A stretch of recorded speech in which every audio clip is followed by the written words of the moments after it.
My name is Ray Liotta, and I took Chantix. I couldn't quit smoking until I started moving Chantix. Before filming this commercial, I took like 30 Chantix. My name is Ray Liotta, and you used to love me until you saw this commercial. I'm Ray Liotta, and this is Gear-Splaining. My name is Ray Liotta, and I used to boof cigarettes, not boof Chantix. I couldn't quit until I started boofing Chantix instead of boofing cigarettes. My name is Ray Liotta, and I used to smoke 30 packs a day. I couldn't quit. I tried the salami challenge, the Tide Pod challenge, the Bird Box challenge. I started boofing Chantix. Boom! No more smoking.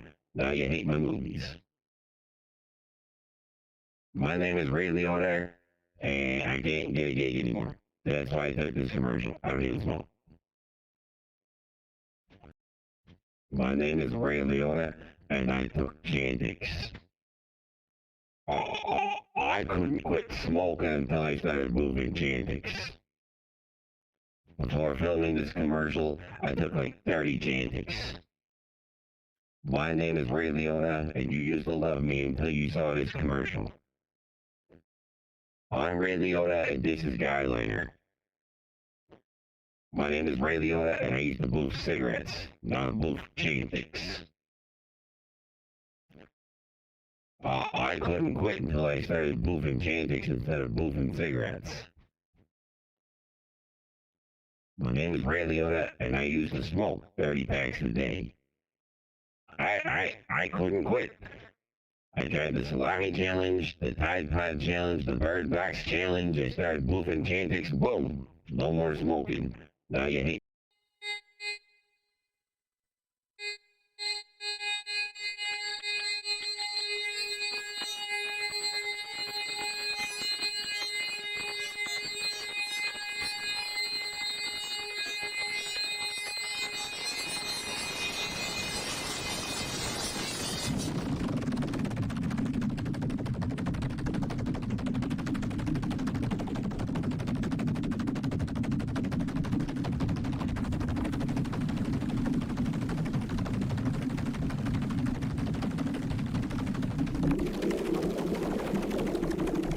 This is amazing. It's interesting.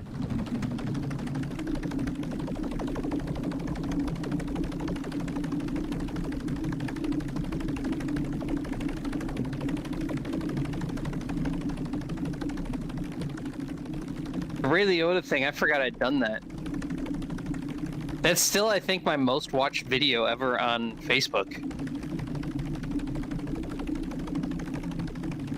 Chantix fans, Ray Liotta fans, or just happenstance?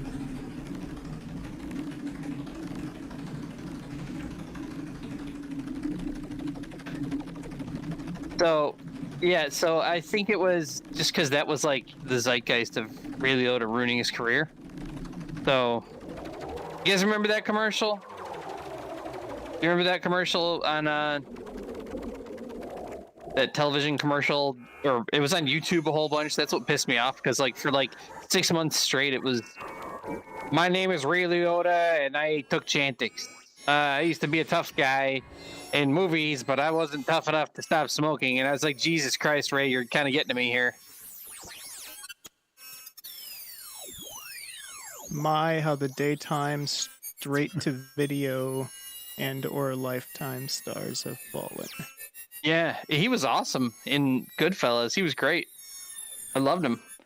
He got real weird later in his career, though. He was in like Grand Theft Auto, the one in Miami. What one was that? I forget. Vice City. Yes. But then this whole I had to take Chantix to quit smoking thing was so dumb that I just... So that what I'm saying in that video is my name is Ray Liotta, and I boofed Chantix. Like, he's taking Chantix and shoving it up his... Rectum. Parachuting it, if you will. Yeah. Like, He, the looking at train poster behind me. When he takes this suppository. Oh, you got a Chantix train spotting poster suppository. behind you? yeah. Oh, there it is. Cool. I had Clockwork Orange on the other side over here, but it always reminds me that the worst toilet in Scotland when he dives in the toilet. That was quite a horrific toilet. I think SenseNet's wrapping up over there. I just heard her wrapping up sounds. There's Started let's the see what wrap I it got. up box. Yeah, she has a wrap it up box. Wrap it up. Let's see. I have up in my room. I love decorating with like art. I have the Beatles, the Dude. Wait I have for it. Doctor.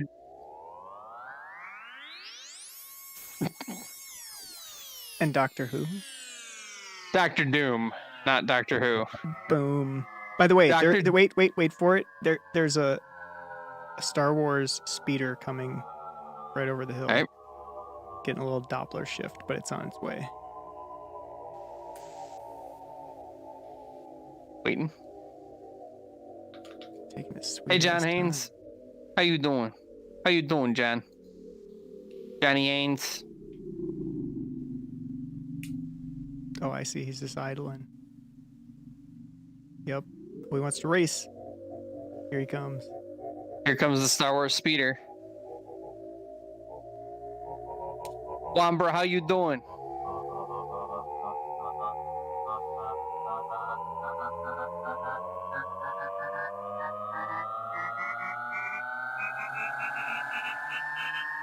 Oh man.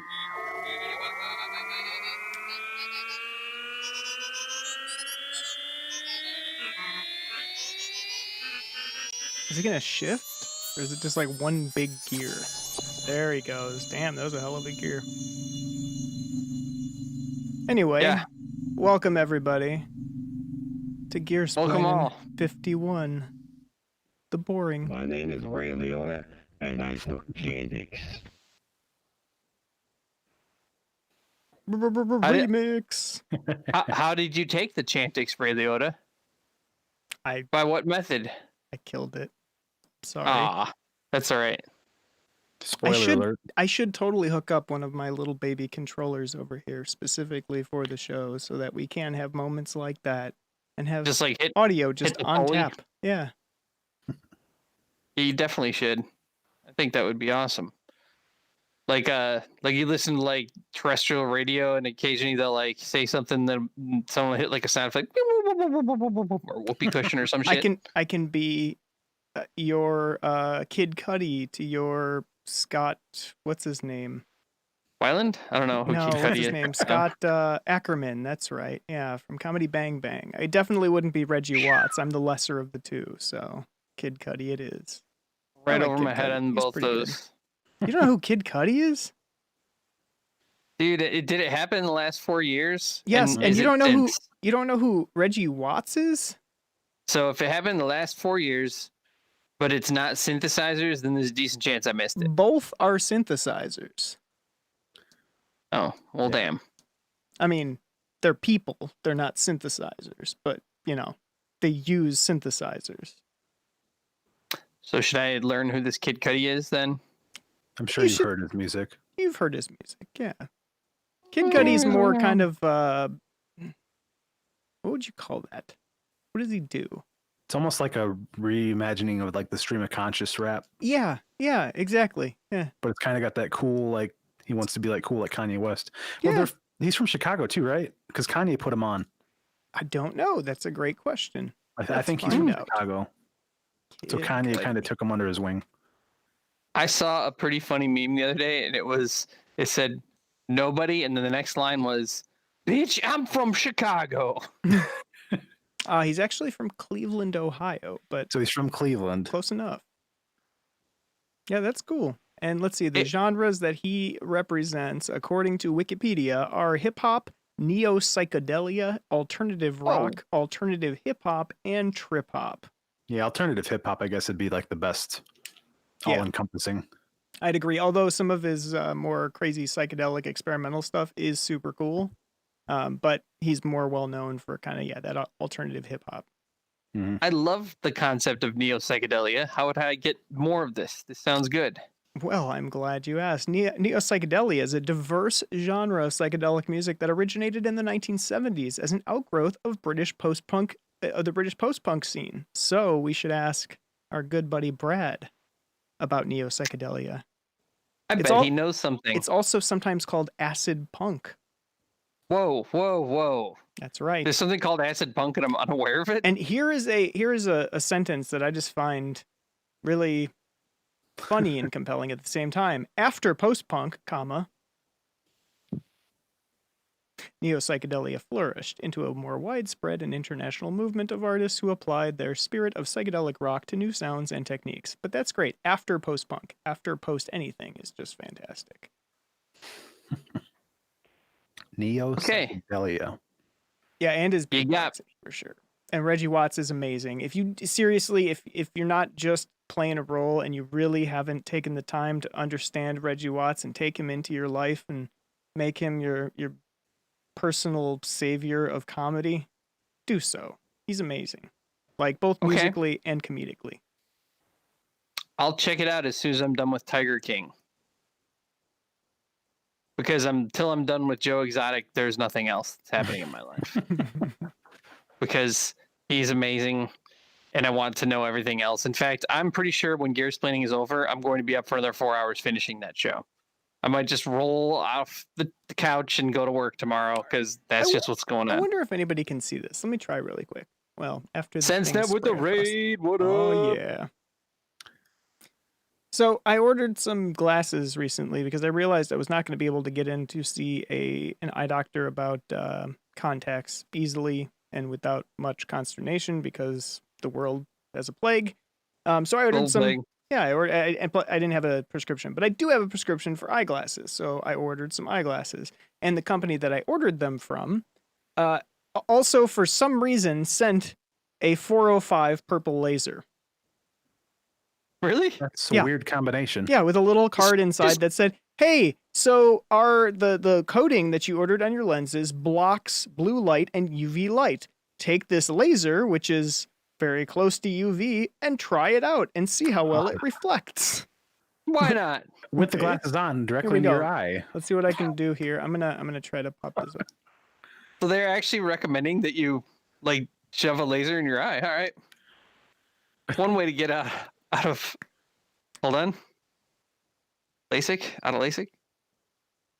Whoa, yeah. We're It's like in totally the spy work. movie right now. Yeah, it's not Yeah. the most powerful in the world. It's probably running about 2 milliwatts, but it's a freaking purple laser, man. That's cool. Yeah. That would have, like, 20 years ago been like a revolution in your hands I right there. actually don't have any purple lasers. So, like, I don't have any 405s. The lowest I've got is a 445. Wait, your big ass laser can't get to purple? Well, no, because it doesn't do 445. I mean, you can make purple using additive methods like, blue plus red equals purple, but I can't do like pure purple. Yeah, you can't like put the frequency right there. Got it. Neat. Anyway, welcome to Gear-Splaining 51, the boring stuff. Maybe. I don't know. We might also get really distracted and do exciting stuff. You don't know. You never know. We have our first time ever with Neon House. You've been hanging out in the Discord. You've gotten to know him over the last 2-3 months. He's been hanging out a lot and he's been really awesome. So I wanted to make sure that everybody quickly gives him a follow. So if someone could give him a shout out in the old chat, let's Hi, pump everybody. up his follows. I appreciate it. You guys rock. Thank you for not exiling me for all my questions. That's what we live off of. Are you kidding? It makes us feel good to help. That is what we want to do. We splain the gears. I like it. Hey, you're- Chizito, thank you for the follow. Truzio, thank you so much. So the other thing is you're totally one of us. You got a pile of synths and tons of audio gear and DAWs and you're always experimenting and trying something out. So it's a great fit. We're just really the questions increase our power. That's right. It allows us, the more we get to splain the gear, the more powerful we become. So you feed off of them. Yes. One of us. It happened to you too, Amp. Your questions will make me more powerful than you could possibly imagine. Well, let's not get too crazy. You probably can imagine how powerful we become. Yeah, Pretty powerful though. Basically powerful. powerful, though. Yeah, it's pretty powerful. a tiny amount of power. Still feels very good. So there's a lot going on in the world that we're going to totally ignore. Except for one thing that we're not going to totally ignore. And it's the thing that's on everyone's mind. And it's something that Ko and Neon really haven't delved into, but you can hear me mention it over and over and over and again. And that's Joe Exotic. I really want everybody. No, we're going to talk about Flacito in a little bit. Yeah, but we got to talk about Joe Exotic really quickly because I need everybody to be on the same page with me on this tomorrow because it's amazing. His Hold picture, on. and then that's. Hold on. Can we cover a Joe Exotic story really quick? Yeah. Okay. Here we go. Joe Let's do it. Exotic sues from prison, wants almost $94 million. Let's see. Oh, there's the official trailer. But yeah, this fella right here is suing from prison. And what's he suing for? Can't even. It doesn't necessarily matter. A huge conspiracy behind Here we him. go. He ran a popular zoo in Oklahoma until he was found guilty of murder for hire plot in 2019. So this is fairly recent. Yep. He's a newfound asshole. But according to new legal documents obtained by the venerable TMZ, he claims that he was falsely arrested and imprisoned, and the victim of malicious prosecution and discrimination, probably because of his tigers. So I can't really divulge more without spoiling for people who haven't seen it, but that is probably one of the more tame stories that happens in here. This thing is a total roller coaster. Let's just put it this way. This guy, as you go through, you start to realize is one of the more sane people amongst the culture of people who own large tigers and have shitty zoos on the roadside. It's amazing. It is the most amazing thing, and I cannot wait for everyone to have watched it so we can really just spend an entire Gear-Splaining talk about Joe fucking Exotic, because it's awesome. Also, I need to figure out where I'm getting audio from. Hear myself twice. There we go, fixed. All right. Yeah, he's not a Florida boy, but would he fit in. Yeah, he would definitely fit in with the Florida folks. Like the whole meth and large animal and weapons thing. You know how, I mean, if you're gonna make fun of Florida people, you know how like the joke is meth, large animals, crime, and guns. That's like literally 3 big deals for him. Yeah, he wears stuff like that all the time. It's amazing. Okay, we're gonna move off of Joe Exotic because otherwise we're gonna have to spend the whole show on him. There is other news to cover. We're gonna kind of drip it. We're gonna get the other big piece of news out of the way. This is the Gear-Splaining news. We've talked a little bit too much about Papa John. And the other person it is Steve Irwin on lots of crack. The other thing we've covered way too much of is like probably Placido Domingo, right? We don't like him because he's a fucking rapey opera singer. That's not cool. Being rapey. Being an opera singer is fine. Being rapey is not. And look, I'm not going to say that I wish him really ill. But I'm also going to say that of the people who I've heard of who have come down with the biblical plague that currently is rocking and rolling across the country, him getting it was like a moment of like, schadenfreude a little bit. Like, of course, Placido Domingo got the plague, right? Of course, he was unable to stay. He's rapey. He's constantly sexually harassing everything around him. This fucko is like R. Kelly, but he sings as a tenor in operas. So of course he caught the plague. Of course he couldn't do 6 feet away in social distance. He's still rapey. That's what happened. Yeah, apparently Prince Charles has been diagnosed with it. Prince Charles, not really a topic on the show very often, though, so don't really need to get too into it. He's not really... I don't really know if he's a well of comedy. I'm guessing not. But... Or music, I don't think. No, neither of those things come to mind. He's really, I think, pretty boring, actually. Oh, okay. Prince Charles fucks kids? All right, well, there's something. Wait, I think you're thinking of Prince Andrew, okay? I don't know that much about the royals, but Prince Andrew is linked to Epstein. Yeah, CPT. Yeah, come on, you almost besmirched Prince Charles there. Let's get it right. All right, it's his brother, Prince Andrew. I think that's actually like really bad, isn't it? Besmirching a royal family. I mean, you're not in the UK, so I guess it doesn't matter. Well, but still, I mean, I do recall a certain George Washington and Thomas Jefferson telling King George to eat a fat dick. in so many words, So, you know, thou shalt And- eat thou Thine shalt choke on a big Columbus one. dick. The Queen has murdered children again. PT, you were throwing out some serious shit. You spitting fire on these guys, man. Spitting fire, laying down the accusations of international fame. We are there any really new synths out recently, Tremendum? No, there are not any new synths out. It's the one thing we ain't got to cover. Well, I mean, the one that we talked about a little bit last week, which you might be interested in because it's a bonkers, wacky thing. I've got one on pre-order. You might too. I don't know. Is the I know what he's talking about. Polyon tracker. Yeah, We did Man. cover it last week, but that thing is nuts. The fact that you can take an entire track and just tell it, randomize it, just whatever, just put stuff in there and make it happen. Like, that makes me so happy.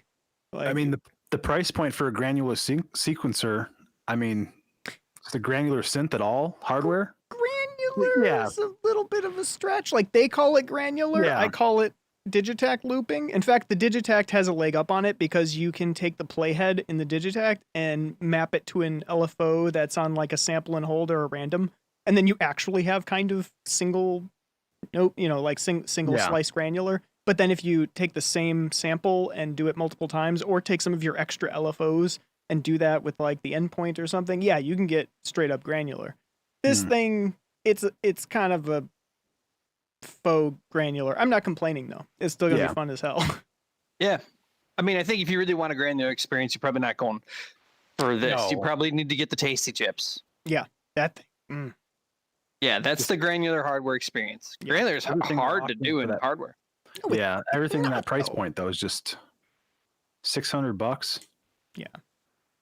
Yeah, $600 for a wavetable sample player / arranger semi-granular thing with a tracker. Fuck yeah. Yeah. And That's effects. sexier than Joe Exotic. Way sexier. It doesn't Uh, even need meth. Or tigers. One's gonna go watch that. All right, Escape Velocity. So since that, have a good time watching Tiger King. Check in with us a couple times as you're watching it, and just tell us how it's going. All right, you got Twitch on your phone, so just this every holy fuck moment, just jump back in here and be like, "Holy fuck, Joe Exotic just did this." Yeah, or That's if all you just want I'm to asking. keep it short, just type the word meth and then just hit send every time. Just so we know You- that's yeah, because just then so we're like, people understand oh, just how. yep, they're watching Tiger King. Yep. So we are going to cover on this show a little bit. We want to do what I really want to do is like two kind of deep dives. I want to talk about Neon's rig and all his amazing gear and his philosophy and his approach to things and how that approach has changed over the years and some of his history. And the other thing is this is the boring stuff you suck at show, which means I want to be talking about compressors. I want to talk about EQs, channel strips. I want to talk about the software stuff that if you're really good at, you make things sound wonderful at, but it's not sexy. We're not talking like a mono synth. We're not talking about the stuff that really, people get into all the time, but it's still really important. And if you get good at it, it takes your output to another level. So I want us to keep that in forefront and really talk through all that as it happens. There is not that much music news out there. There are a few other pieces that I'll kind of pepper in as we go. But let's start by talking to Neon and seeing what you got going on, and tell us a little bit about yourself and your musical approach. Oh man. Okay. So hi everybody. I am Eric or Neon House. I am in Ohio, up by Detroit, kind of. Make music. I don't know. I've been doing it for a while, and I've recently taken a more hardware approach, switched over from a DAW-based approach, trying to get a good jam rig going.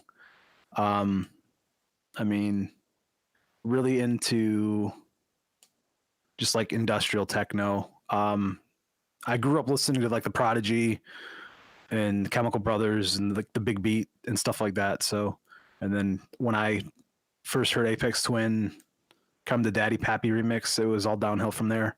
And then from there, the Locust. It's a little bit like noise rock, but yeah, basically I make music. I, and I've got I some love hardware. Big Beat, man. I think Big Beat was just like one of the first types of electronic. It was like it went like Nin, then Big Beat. When Prodigy hit, and then Fatboy Slim, Chemical Brothers, Yep. and then into Crystal Method for me. I'm still not entirely sure what made Big Beat Big Beat. I have no idea. Just the big kick drums like and the Really, the big beats. 100 Right. beat per minute breakbeat sample Yeah, with it's electronica instead of hip hop. electronica, really. Like, I don't think you could do that style today and still be considered Big Beat, even if you did everything identical.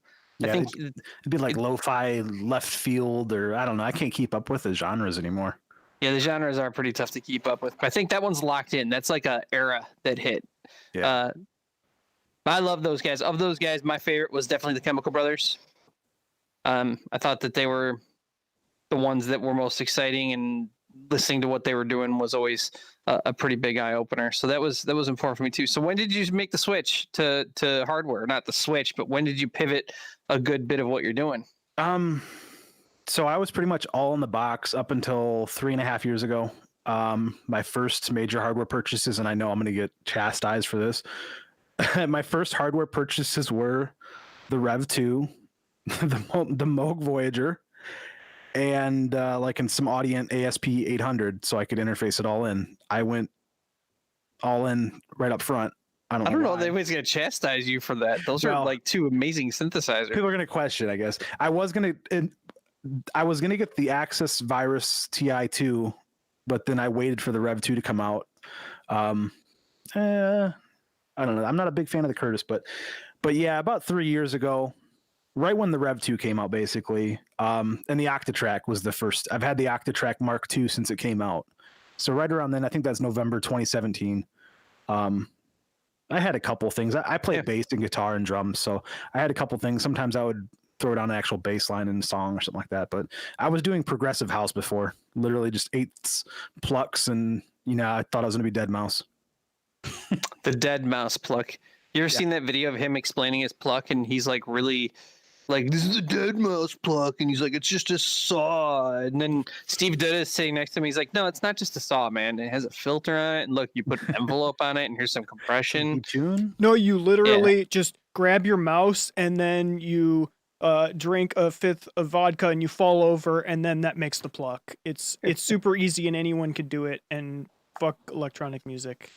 Yeah, I and then enjoyed Steve that Duda's like, no, you worked hard on this, Deadmau5.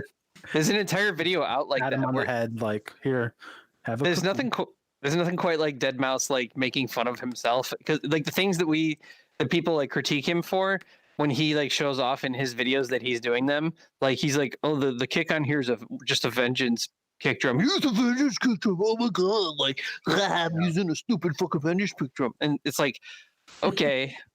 Wow, you really beat us to making fun of you for it, I guess. But he's always doing actually something kind of interesting with it. Hard to actually like make fun of him for it.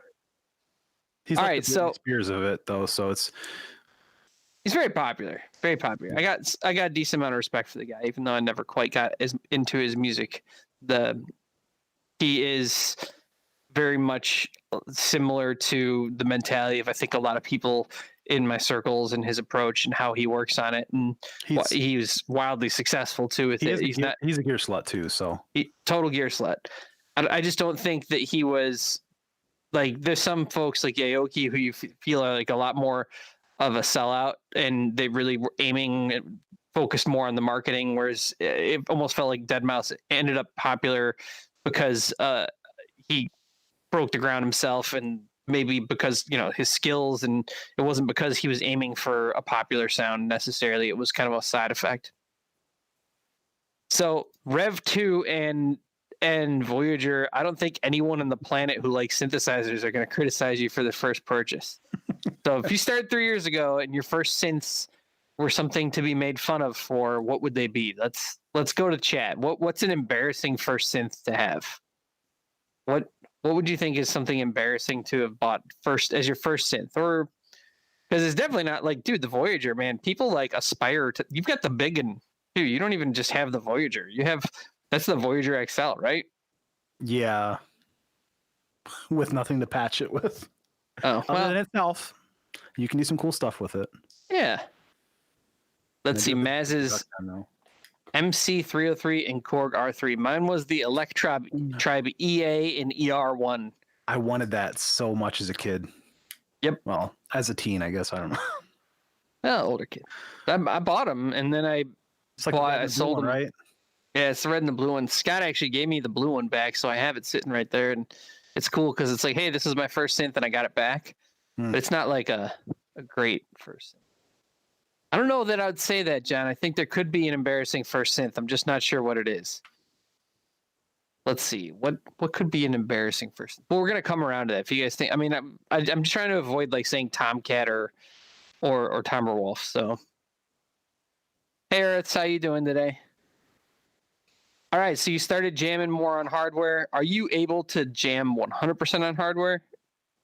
Yeah. The last pretty much, I try to designate if I'm going to be working in the DAW. I'll designate like that it's, or I'll have when I'm streaming, I'll have the actual camera up where you can see the. But everything lately has been completely out of the box, especially now that I've picked up the Scorp Pyramid. I can actually clamp down all of my scaling and stuff like that. So, I mean, I like to just get out there and just jam and not worry about, hey, is this note in the key? I want to be able to play around.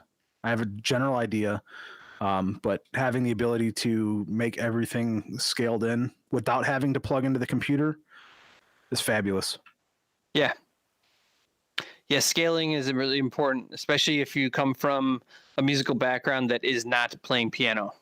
I'm the same way. I need to be able to limit what I'm playing. It has been pointed out that means that you end up avoiding accidentals and some other things that make for a rich musical experience, and I'm not totally sure how to fix that. I also work on the DAW, and what I sometimes do is I'll work in key, but you can set up so that the key are just the lit pads, but then the accidentals are unlit, so it forces you in key if you stay on the lit pads, but you still have the ability to hit an accidental if you want. But Yeah. I don't do that as much either because I like having just more options in the pads. All right, so what kind of music are you doing now? I would say there's two separate styles that I've been focusing on. I'm a huge Boards of Canada fan, Apex Twin. So, I mean, I always hold the soft spot for like the ambient stuff, like the new stuff that John Hopkins is doing like that, and Bonobo, and even some of the other stuff like Burial or Burial, whatever.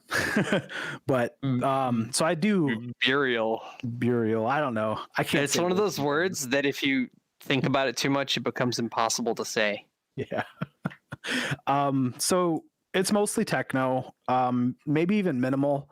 I've been told it's pretty minimal, very focused on like the bass and the drums, just because I'm a drummer and a bassist, and I like to try and add little flair. And once I switched from Ableton to Bitwig also, that was about 6 months ago, I found myself a lot more comfortable with automation. So when I am working in the DAW, I spend a lot more time, adjusting the delay or adjusting the feedback of the delay, and just the amount of saturation through the song will change and stuff like that. So to me, it's not minimal, but people who listen to it, they tend to like, oh, there should be more. It's just, I like to keep it simple, and I like the absence of sounds. So minimal techno, I'll just call it minimal techno, and ambient, just almost just like a ethereal big pads, and I love that sound. Someone needs to teach me how to do that. Every time I try to do that, I end up being like, it'd be awesome if I added this, and this, and then I have just a complex cacophony of bullshit sitting on top of the one thing that was actually kind of neat. And then it's like, maybe I should probably delete like 2/3 of this stuff, and then I have to do that. And it's like a constant struggle. So if you're able to actually keep it down to that level, to just the essentials, there's nothing better when a groove hits and every element is just perfect and there's nothing extraneous. And it's just the most essential items that are hitting your eardrums. That's the best. Strip edit it all out and leave the best stuff behind. All right, so what other gear you got? You got Rev 2, you have a Voyager, Octatrack. You got some other cool man. stuff. All right, I'll start left to right, I guess. I picked up the complete, the 61 key complete Mark II when that came out. Cool. I got a really good deal on it. I don't know why, because it's like $800 now. I think I paid $600 new. I don't know why they're so much more now. So that's my main MIDI keys is the complete control. I don't really use the interfacing on it too often. The Ninja Tune Erica Synth Zen delay. Anybody who's dropped by my stream, I'm sure you've heard it. That's been your big new piece. Yeah, it just plays so What's well. going on with the silk screen? Is the silk screen really rubbing off though? Yeah, it is. It's What's up with that? I know. Come on, man. Got to put some tape down or something to preserve it. I'm trying to preserve that pristineness. And then hell, we got the auto baum or auto baum, whatever, I don't know. That is at the end of my chain, going through an Allen & Heath Z18. Recently picked up a Digatone while it was on the sale. They were doing it like for $550 or $600, $150 off before they released the model cycles. So jumped all over that because I had no FM. I've had the Octatrack Mark II, and then looking back here, an assortment, not an assortment right here, but I have an assortment of like guitar pedals and stuff like that. Bass Big Muff Pi Electro Harmonics, which I route with the Drum Brute Impact to the FM channel. I get the Drum Brute Impact distortion's pretty good, but I like to have it sent out to a separate one where I can actually dial it in. The Scorp Pyramid as a sequencer. The Octatrack sequencer is just not my thing. But the sampling capability and the mangling, I love it. The Micro Freak Arturia, nice little synth. It's fun to make drums and synthesize percussion. The Dark Time, it was too cheap to pass up. What's the Dark Time? Is that a the Dofer Dark Time sequencer? It's the Dofer 16 knob sequencer with 2 8-step sequences where you can run them in 16. It sends CV out. You can also run it with MIDI, but I got it in anticipation of running it straight into the Voyager as like a master sequencer for the Voyager, which I do from time to time. It's fun. It's a lot of fun. But I kind of picked up so much stuff so quick that I haven't had time to sit down and clamp down and learn everything. I've had the Octatrack, the Voyager, and the Rev 2 for a decent amount of time, so I've been able to spend a lot of time with those. The Drum Brute Impact, which I actually picked up on your suggestion, Dan. Great suggestion. I love it. For the money, you can't beat it. And then speeding up here, we also got the Strymon Big Sky. I love the Strymon Big Sky. Absolutely love it. Yeah, we're big Strymon fans here. I want to talk to you about the Impact real quick. Yeah. Did you figure out how to use the roller on it very well? I figured out the roller, but when I first plugged it in and I was jamming around with it, recording sequences, I could have swore like for like ratcheting the hi-hats or rolling the hi-hats, I could record those in and they would actually record. But now I'm noticing that if I record it in, it records it in at like the basic, 16ths or, 16ths is what it would be. So I actually have to go in. Are you sequencing it in Bitwig, or are you sequencing it on the device? On the device. Yeah. I tried it with the roller mode on and off, because I understand like if you have the roller off, then you get like the beat repeat. Or yeah, it's like a loop repeat thing. Yeah. Because I could have swore I was able to like do like trills or ratchets with the hi-hats and it would record in, but now for some reason it doesn't do that no more. Maybe I'm just imagining that. I haven't been able to get it to do that. It's not supposed to record its own MIDI CC. It only records node on, node off data on the actual unit. None of the encoders actually have MIDI CC, but the touch strip does have MIDI CC. So theoretically, you could record that to a track on your Squarp, and thus you could sequence it doing its thing there. Yeah. Or your Octatrack. You could throw both those on it and actually sequence. Actually, I love the way it works, but with the pyramid, oh man, I've got it all set up to where every instrument has its own, just like a text file with all the definitions, and it says, hey, note 44 is the kick drum on my RD8. So instead of it saying C sharp fourth octave or whatever it would be, it says kick. So I can actually pick what sound, unlike drum machines, obviously for a keyboard, it doesn't matter as much, but I've actually been sequencing the drum sequencers, the drum hardware with the sequencer itself. With the Squarp? Yeah. Cool. Actually, it's been a lot of fun. I love the drum boot impact. For the money, I mean, a lot of guys get down on it because it's only got 4 out. My biggest hang up with it is the fact that I think it's the snare and the clap. Instead of both going to the snare channel, the clap also goes to the hi-hat channel or something like that. On the multiple out? Really? On the multiple out, yeah. The snares aren't together. So you get like... I thought one was on like the main out, and then one was on the snare out. I thought like the snare went to the snare out, and then because 4 of them go to outs, and then if you have the outs engaged, the other 4 still go out to the main. Yeah, you can do that. Well, no, they kind of sum down. The kick is obviously just the kick. The FM drum is just the FM drum. The hi-hats, it might be the hi-hats. I think the one labeled cymbal comes out with the snare is what it is, which kind of threw me off. But it's because I think it's because it's the cowbell / cymbal, which that makes channel more sense. But I think that's actually got to be what it was. That cymbal, by the way, is sick. When you open it all the way up, I love it. It just got like this crazy sizzle to it. Like it's always distorting. Great crunch to it too. So you have all the outs going separate on your mixer, and then you have it like panned around and throwing effects on it and everything? I was, and at one point I have an Akai tape deck and a 200D. I was hoping to incorporate that, but I found out that it doesn't have 3 head, or it's got 3 heads, but one's a bias head. It's the record and playback head are the same, so I can't actually do tape loops with it. I mean, I could, but it'd be super latent. So I actually unhooked one of the channels, and I kind of never hooked it back up. So I got a channel that's not being used on the Zed, but I've got the kick and the FM drum separate, and then the main out takes everything else. Basically, the hi-hats and the snares are all bussed together, and then I use the distortion, a little bit of the onboard distortion for that.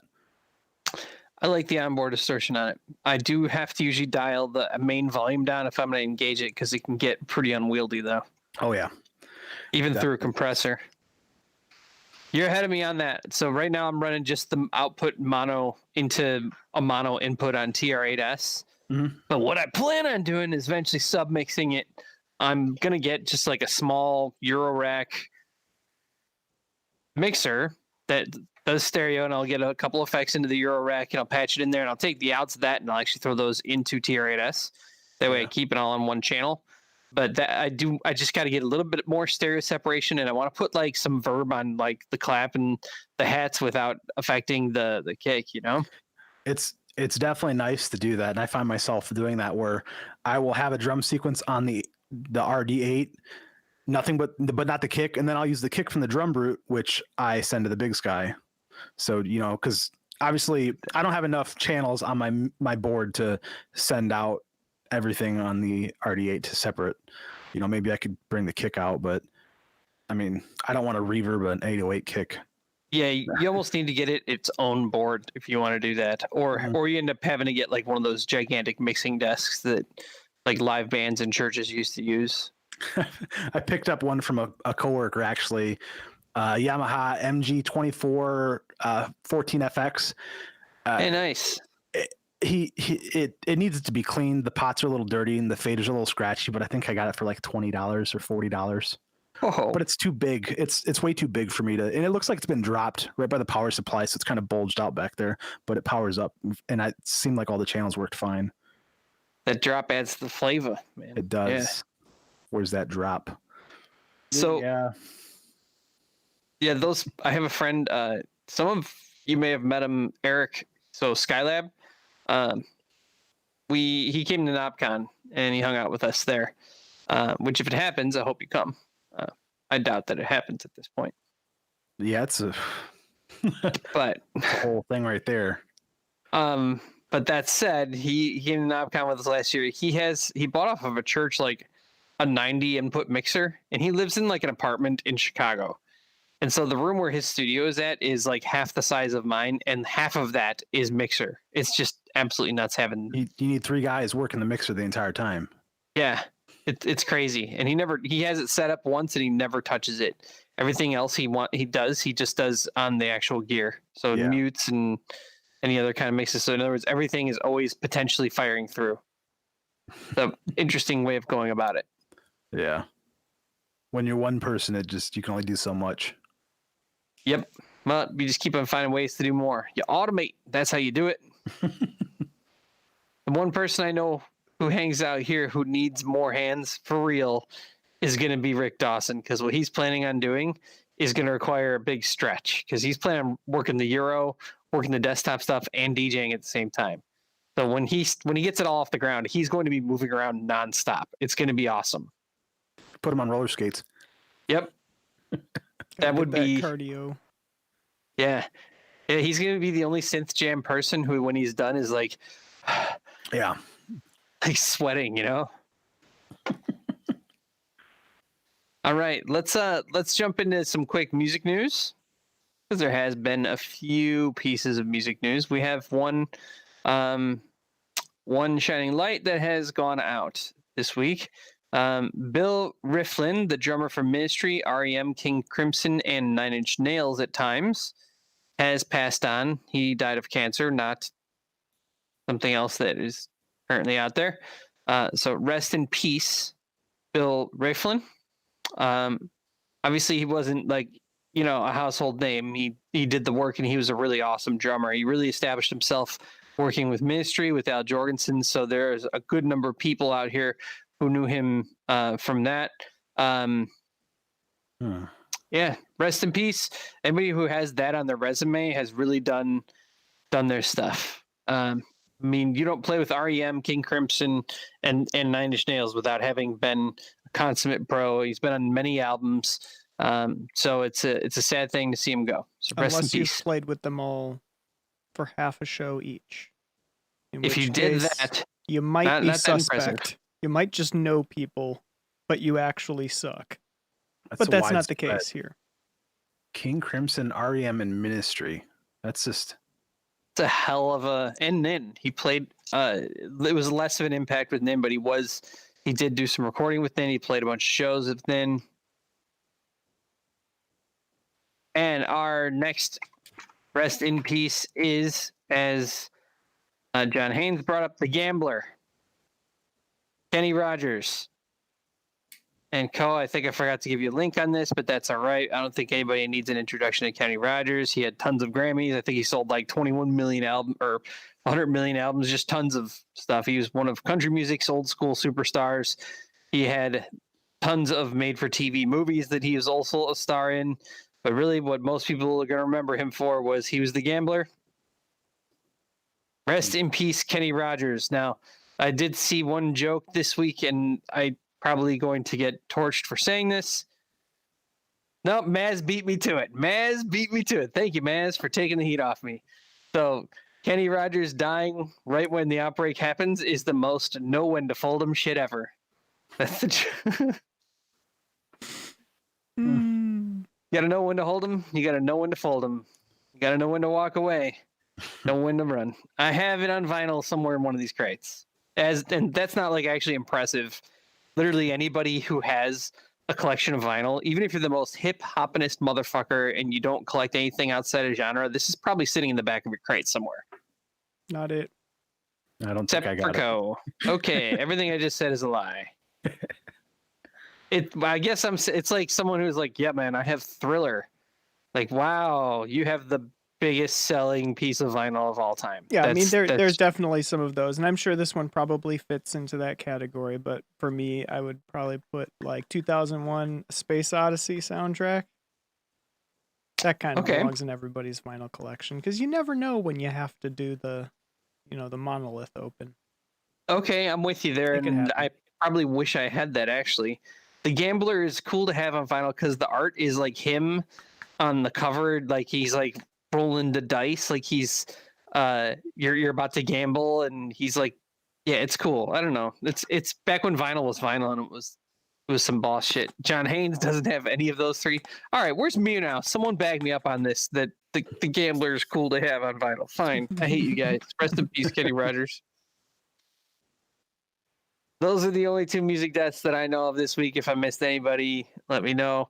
Kenny Rogers is the real deal. I'm not a fan of country music, but occasionally I'll get down with some of the outlaw stuff, and I'll get down with Kenny Rogers, and his contribution to the arts, to music, to American culture as well are undeniable and important. And he did it in a real way. He was a real artist, though he was very popular. So rest in peace. 81 is a pretty good legacy. I hope that I make it that far. Dialogue has some fighting words. Kenny wasn't country. He was a male diva. I don't know. I guess I didn't follow that deeply along the lines with Kenny Rogers to know. Is that like a thing? Are people like in the country music like world? Are they like Kenny? Not country. Fuck that diva. Was he like, kind of like what we just did with Deadmau5, where like, some people are like, Not a sexuality thing. Not a sexuality thing. Well, rest in peace, Gambler, diva, or otherwise. All right. Shall we talk about some compressors? Compressor. Sure. Compressors. Cole, this was on your mind earlier this week. Well, that would be more of a. I think we'd go a little bit further into that one than I'm capable of doing right now due to the number of operations that my computer is carrying out at the moment. I don't dare load up FL, VSTs, everything else. But I'm happy to talk on the topic and solicit feedback from you fine folks.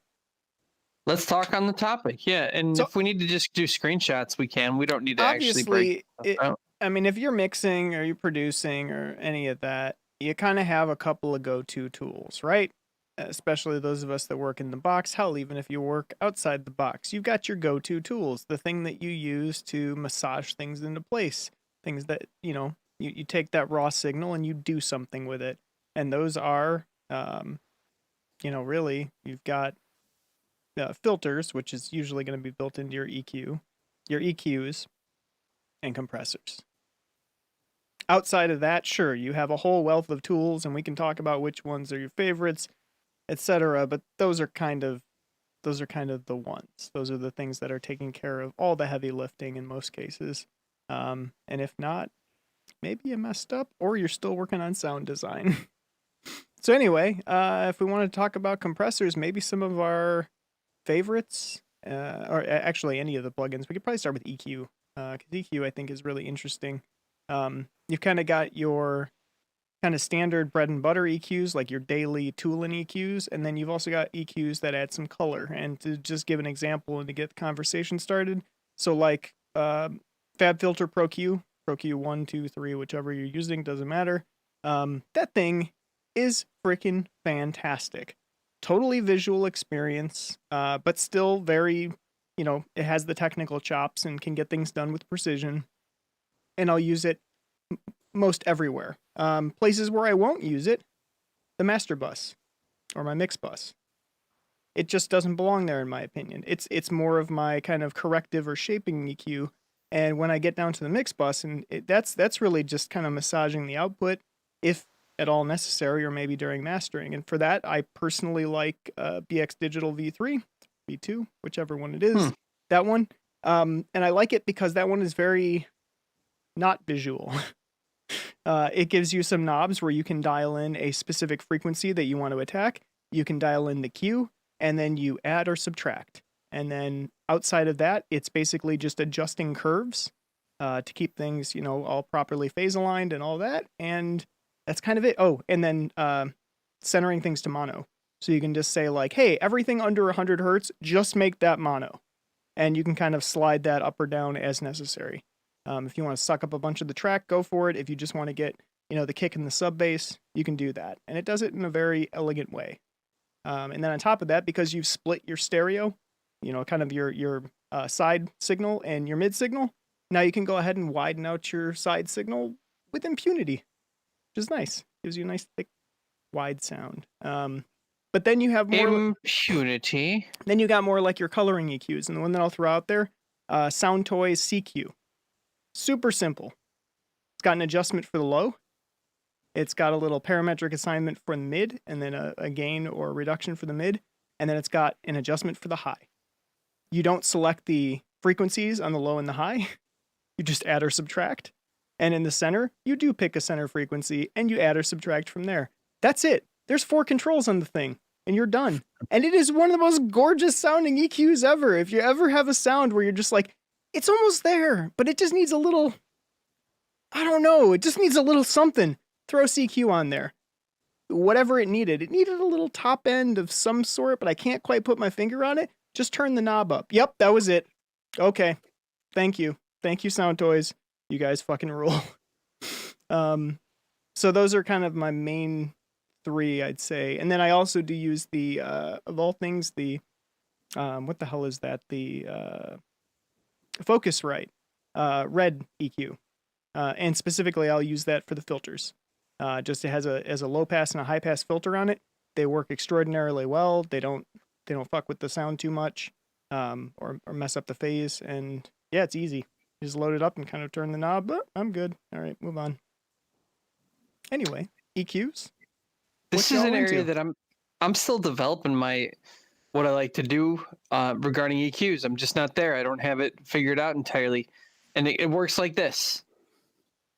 Yes, I have one visual EQ, Ableton EQ8. It's very visual. It works on with a very integrated mode here on push. It's very clear. It doesn't add much color. So it's really great to put on each channel. And if you find any problems, it's really easy with just working with the knobs, or even visually, or even you close your eyes and you just listen. Once you have it zeroed in, you can just zap problematic frequencies, and that's what it's all about. Maybe a little bit of balancing, but really what you're doing is you're tuning it and making it so that it fits with other things, and then you're trying to get rid of problematic frequencies. You're not trying to transform the sound. In fact, you want it to be essentially what it was beforehand without even really noticing that now everything just clicks together better. Okay, so the conflict there is that sits next to the Waves SSL channel that I bought like 2 years ago. Oh, so wait, we're going to jump into channel strips. Because I almost consider channel strips like its own topic, because I didn't cover that, but I do occasionally use channel strips. It really depends on what I'm doing, but continue. See, okay, I'll try to fit within the constraints of talking about the EQ on it. It has an EQ on it, and so you can use that, and it's a saturating EQ, so it's an adds color kind of EQ. Okay. Before I really started using that, I was also using some of the Nave Instruments plugins. So there's Nave Instruments Complete came up with Flavor Dust. The Flavor Dust. Yeah. There are 2. One of them is like a really transparent one, and one of them adds color. It's the same kind of story over in the Nave Instruments world.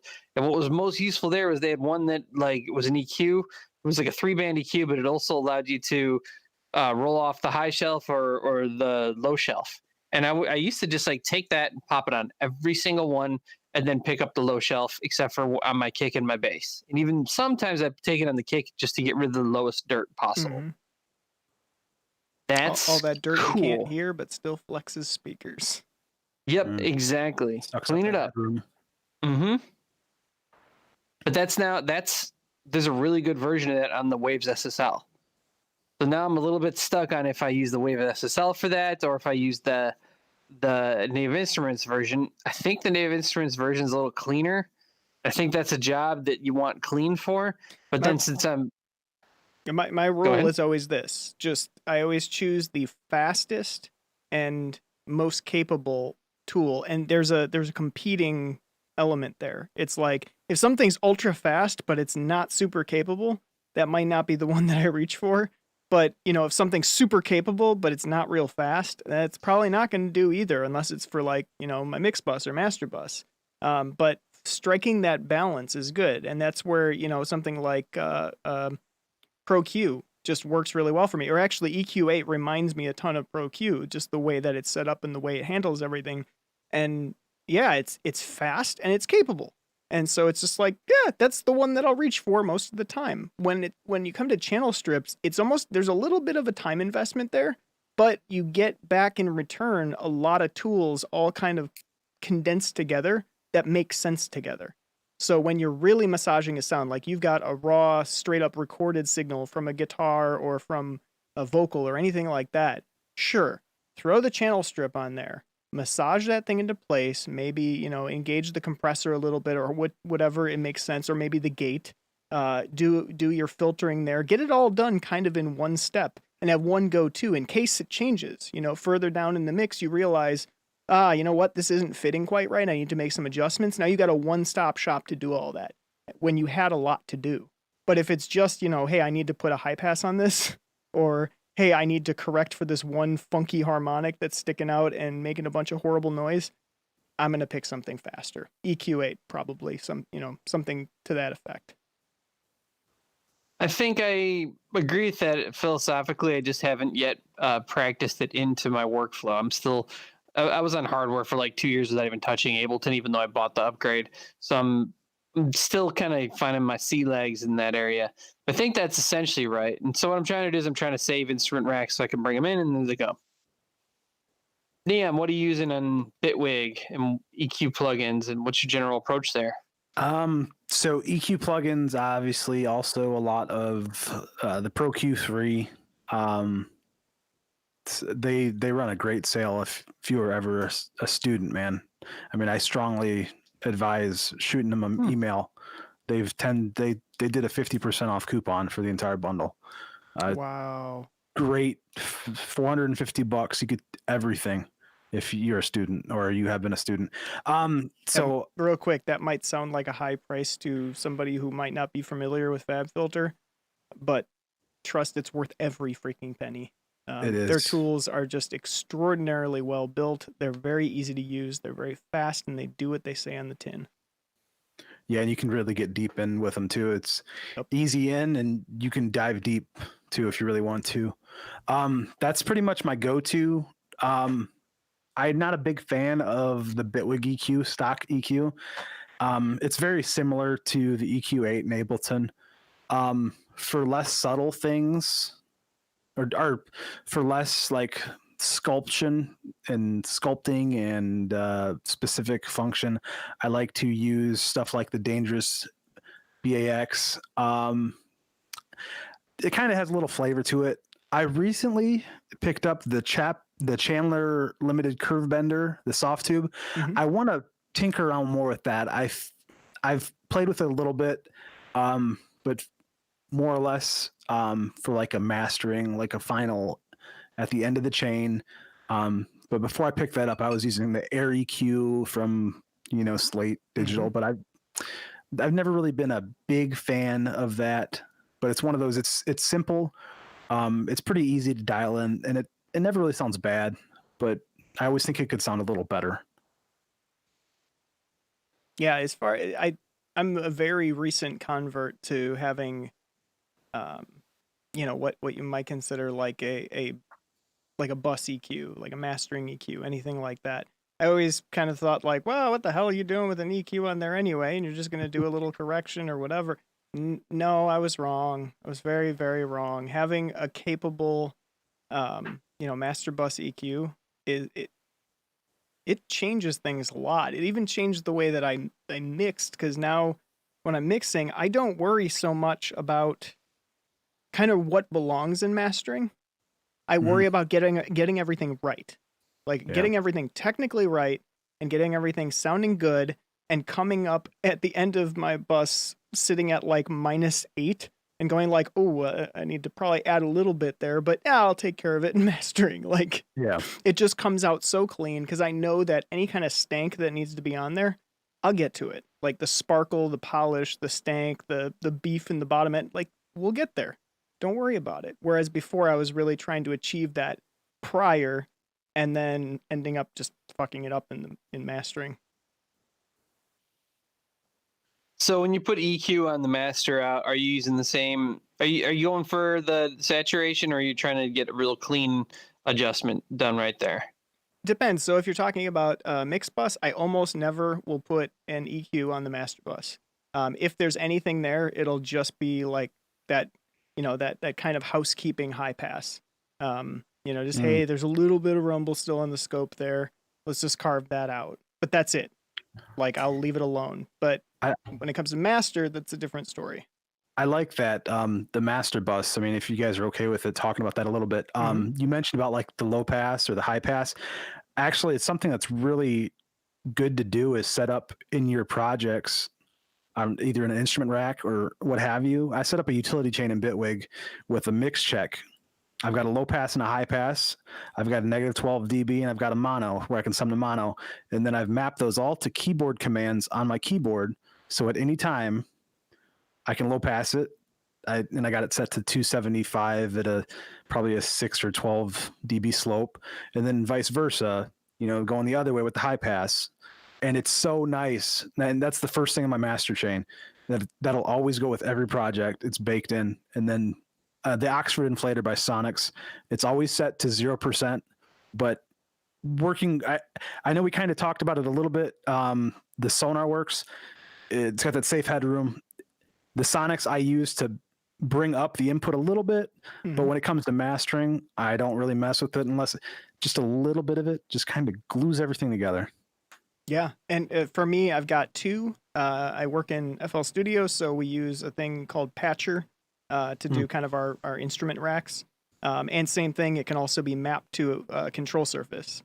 And so I've got one, which is all of my tools like that. My, mono check, my phase check, kind of low pass, high pass, all of those set up already with controls. And then on the bottom, I've actually got a top and a bottom on the input. That all sits there. And then on the output, I've got all my metering. I've got a phase correlation meter. I've got the, tonal balance control. I've got a span, just everything there. So that if I need to see at a glance, I can just click 3 buttons on the keyboard. Boom. All the meters are up. I can do a quick look and then just get them out of my way. It's so nice to do because a lot of people get bogged down with the details. They want to spend more time on that loop, on that 8-bar loop, but it's so easy and they forget, hey, I'll worry about checking the mono later. But you have like my equal key. If I hit equal, we're summing to mono. Nice. Sounds good. Then we could carry on. And it's just keep that stuff in the back of your head. Always just try and plan and anticipate that sooner rather than later, because trying to fix it after you've got a full song ready to ship out and you got 30 to 40 tracks and you've got some side signals that are way too wide, you got conflicting, it's just good housekeeping, good practices. Yep. I want to throw out there really quick for anybody who does not already know of them and have them, 2 free plugins from Voxengo. One of them is Span. If you don't have Span, get Span. Oh, yeah. It's such a useful metering tool for just spectrum metering. And then for correlation, you can use the little correlation meters that are built into like everything, including Span. But I'd highly recommend one called Correlameter, which is also from Voxengo and free. And that gives you kind of a spectrum analyzer look, just a bunch of bars, and you can set how many bars and everything. But what it does is anything that's going above the 50% line means that it is correlated, meaning it's in phase, everything's good. Anything that goes below the 50% line is uncorrelated. And you just watch and kind of see if you hear something with your ear and you're like, it doesn't sound right, sounds a little phasey, take a look. Maybe that's just the sound of it, or maybe it's only dipping for a moment and that's fine, or maybe it's just sitting on the bottom and you're like, okay, well, I've got some work to do. Let's try reversing the polarity. Let's try, whatever. That Ladies and gentlemen, plugin too is great. This is the boring stuff you suck at show. The boring stuff you suck at. Woo! Real quick, let's wrap onto channel strips while we're there, because you kind of started that. So yeah, me, the SSL 4000G channel, I've got the Waves one, got it on sale for like $1.50 or whatever the hell they did that day. It was like $29 when I bought it. It's great. Man, $1.50? Right. It's great. Like it works. It's not the most pretty thing in the world, but it does what it's supposed to do. It's got a certain feel when you use it. to the EQ. Like it absolutely has limitations, but those limitations are kind of what you're looking for when you reach for it. And when I need 0 limitations, but I still want kind of the channel strip concept, but I need a little bit more at my fingertips, or I'm not sure where I'm going yet, isotope neutron. Like, yes, it might be overkill, but goddamn, it works really well. And especially with the inner plug-in communication, you drop that thing on a channel, and now it's feeding information to any other channel that has any other isotope stuff on it, and to your master bus, so that you can say, like, you know, you're looking at your meter, and you're like, something isn't sounding right, and you can sit there and just quickly solo out different channels, or do overlays, do masking analysis, where, you know, if you have like frequencies that are building up in certain areas, of course you can check that with your ears or check that visually, or you can just say, tell me where it is. And it says, it's these 2 tracks. They're totally on top of each other. And then you can even tell it, like, which I've actually never used this feature successfully, but I like that it's there, where they have like opposing EQ, where you say, like, okay, well, I'd like to cut from this one. It's like, cool, I'll boost that one. Like, nifty. Again, I haven't used it because I rarely ever want to boost a thing unless I'm trying to emphasize it, but cool that they built it. Yeah, that's awesome stuff. Neutron is really unique to me. The concept of basically, and SoftTube does this too. You throw it on tracks, and then it steals your audio data and puts it into its own program, and you work within there in order to achieve your mix. I love that concept. I love the idea of taking it outside of your DAW into a common kind of mixed down environment in order to be able to do that work. Well, and it also means that you push off doing that work until later, so you stay in the creative space earlier rather than accidentally moving into the engineering space and getting stuck. So Neutron is very much just a plugin. Like, you throw it on an insert and you're good to go, and it just processes, you know, real-time audio. Ozone, which is kind of their mastering suite, that can do the same thing, or it can be used standalone.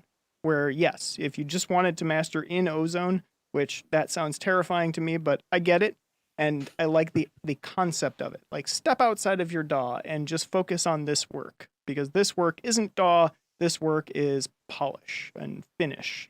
And again, I like it in theory, but I haven't successfully done it. I have tried. It was too weird. I didn't like the fact that I couldn't just reach for the tools that I normally reach for, so. Plus, I'm also... It says, what the fuck, Joe? Show starts in Florida. Just saying. Of course it starts in Florida. But, yeah, this is a countrywide thing. You'll see. Wait till you get to Carol. All right, that's all I'm saying. Just like with Walking Dead, she's terrifying. Yes, my impression of Neutron was like that you drop the plugins on each channel, and then there's like another program you open up to work within, and that kind of allows you to arrange your stereo and your spatial stuff, and it can also... I'll explain. Yeah, I'll explain really quick. Just brief rundown. So you throw Neutron, which you don't have to. You can actually just throw the individual elements of it onto inserts if you want. But let's just say you throw Neutron on there. Neutron is kind of a shell. It's just like, hey, here's this platform that's sitting on your channel with the data streaming through it, or the audio streaming through it. From there, you can say, okay, I need an EQ. So you slap an EQ into it. And so now it's an EQ plugin. But then you say, you know what? I also need some compression. So you throw a compressor in there, or multiband compressor or whatever. And now the EQ is feeding to the compressor. And then you say, okay, well, I also need some saturation. And so you throw that in there. And then you say, oh, well, I also need some stereo finagling. I need to, narrow some things and widen some things and do it in different bands. Boom. So you throw that in there. Let's see. A1 wants to know, or wants to say, that although Ozone might be weird, he absolutely adores RX-7. Dude, RX-7 is the shiz nizzle zim zam bing bang. SenseNet, give A1 a high five. I have recently discovered the glory that is RX. Holy mother of God, that thing is amazing. And right now I think I've just got standard. I will absolutely be getting advanced. Holy shite. It's real good. Catch me up. I don't know this one. What is RX-7 doing? So RX is think of it as like a wave/spectrum editor on steroids. It is like a repair kit / noodling like sound noodling interface. You load up sound into it, and then you can edit it a zillion different ways. And it has some of the best things. You know, if you need to do dithering, it does that really well. If you need to do format conversion, like we were talking about the other day, it does that really well. If you need to analyze something, it does that really well. If you need to pull a specific harmonic from 167.3 hertz at exactly this time, but only for this one instrument, and you need to single that out and remove it, like, gracefully, you can do that. If you just need to de-click or de-noise something or de-hum something, or if you need to check the phase and adjust the phase of it, yes, it can adjust the phase of stereo audio, like independent channel, and it's really cool. It's a powerful tool for, kind of correction or for just handling of audio. Not necessarily creating. It's for, like, one of the things that I did with it recently is Scott was working on a remix, and he had a vocal that he had stripped out using some online service, and it had a lot of artifacts and a lot of weird phasing in it. And so it was not a thing that could easily just be fixed by throwing it into RX and hoping for the best.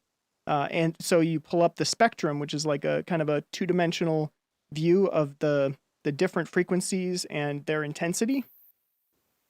And I could go in and just listen to it and go, oh, here's a place where it went like, well, where's the voice? Oh, well, there's the voice. I can see the voice. It just looks like regular sheet music, but then there's a noise right there. Well, I'm going to draw a little like freehand select tool around the and just hit delete.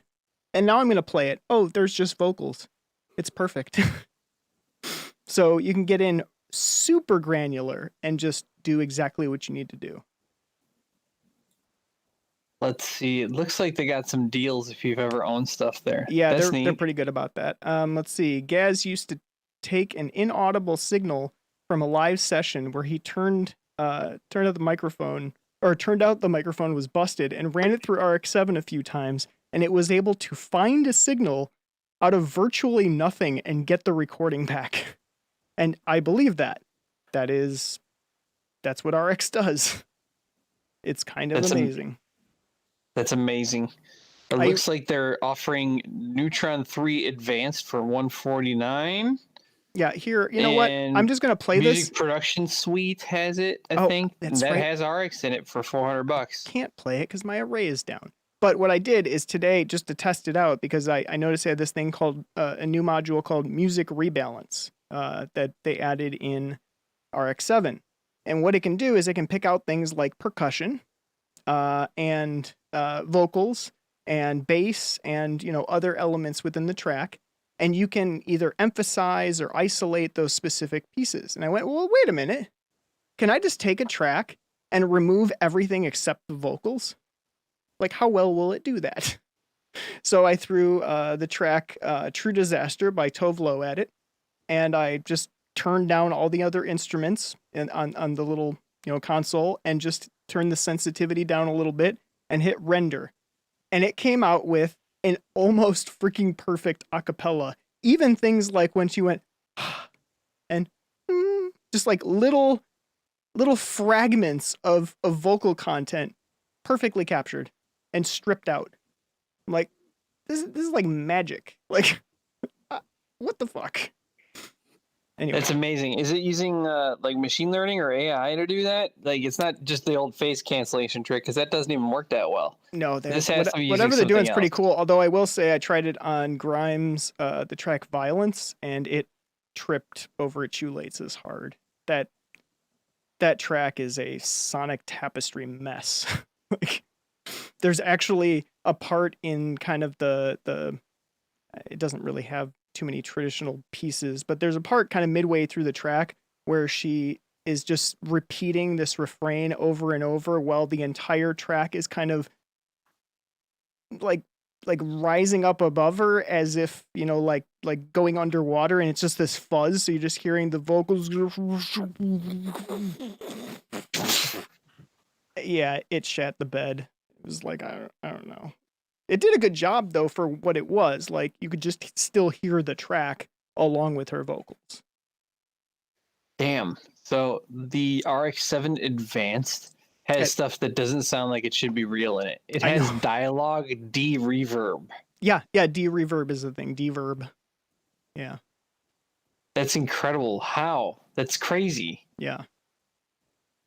All the isotope tools are kind of like that. They've got this bent about like, AI or machine learning or whatever, and some of it's pretty good. Like, one of the things that I'll do to change perspective, if I'm working on a track and it's kind of at the master phase, and if I hit a brick wall for some reason and I'm too dumb to walk away from the speakers, for 20 minutes and just reset, I'll hit the little master assistant and just say like, do it, see what happens. And it comes up with something and I'm like, oh, interesting.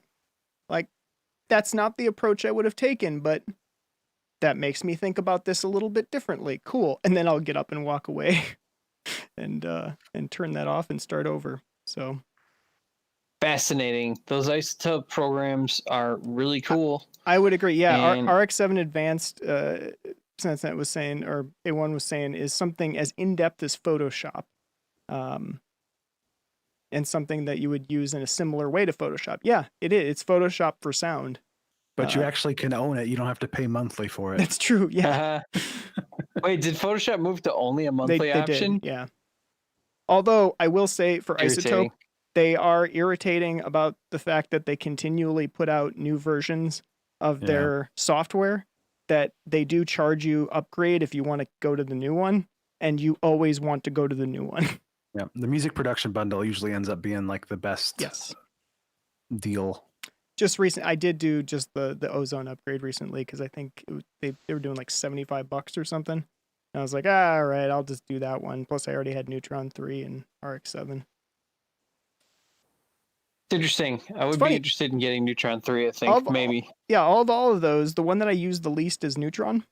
But I would also say that, forgetting RX-7 for a moment, Neutron is probably the most useful, weirdly.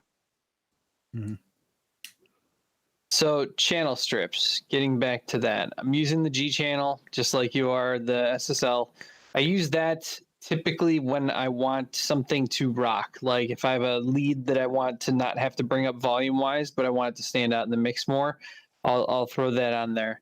A while ago, Maz mentioned the drum bus, which I'm also a huge fan of in Ableton. It's an Ableton-only plugin, and it has the best transient master. It adds saturation that's really good for drums. It makes them very crunchy, but somehow they're still clear, and then you can actually synthesize additional boom based on frequency into it. So if you have a kick and you want to add more thump to it, it's really easy to do so with it. If nothing else, just adding slight bit saturation and then transient to it allows you to really make your stuff pop out, especially if you're throwing everything through a compressor first. It's very useful then because it allows your transients to pick back up while you still retain that thickness. Those are the things that I'm mostly using from a channel strip perspective. I'm not really using anything else, but I am, however, creating kind of my own transients. So that the concept behind that is if I find a couple plugins that I know work really well, I will throw them together. For example, my master bus channel strip right now is Shadow Hill's compressor. It's Ableton EQ3, and then Waves L3 Ultra Limiter, which is a multi-band compressor that does a little bit of limiting all the way at the very end. So I am doing a little bit of EQ work after I come out of all that compression. The idea there is kind of what you said, Co, to just give a little bit of additional leveling near the end.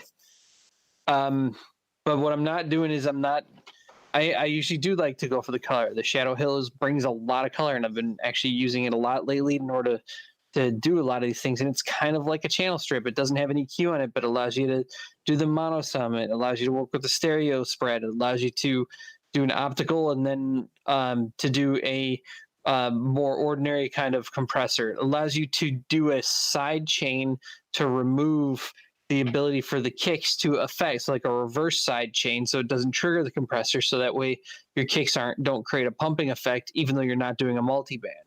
And it sounds awesome, but it is hella coloring that sound. Worth mentioning really quick, and I know that this is a feature on probably quite a few compressors, but I think that FabFilter Pro C does it in probably one of the most elegant ways I've seen, with its kind of self sidechain, where you can effectively tell it like, this is the region that I want you to pay attention to of this signal to do the compression on, or to trigger the compressor for the sound.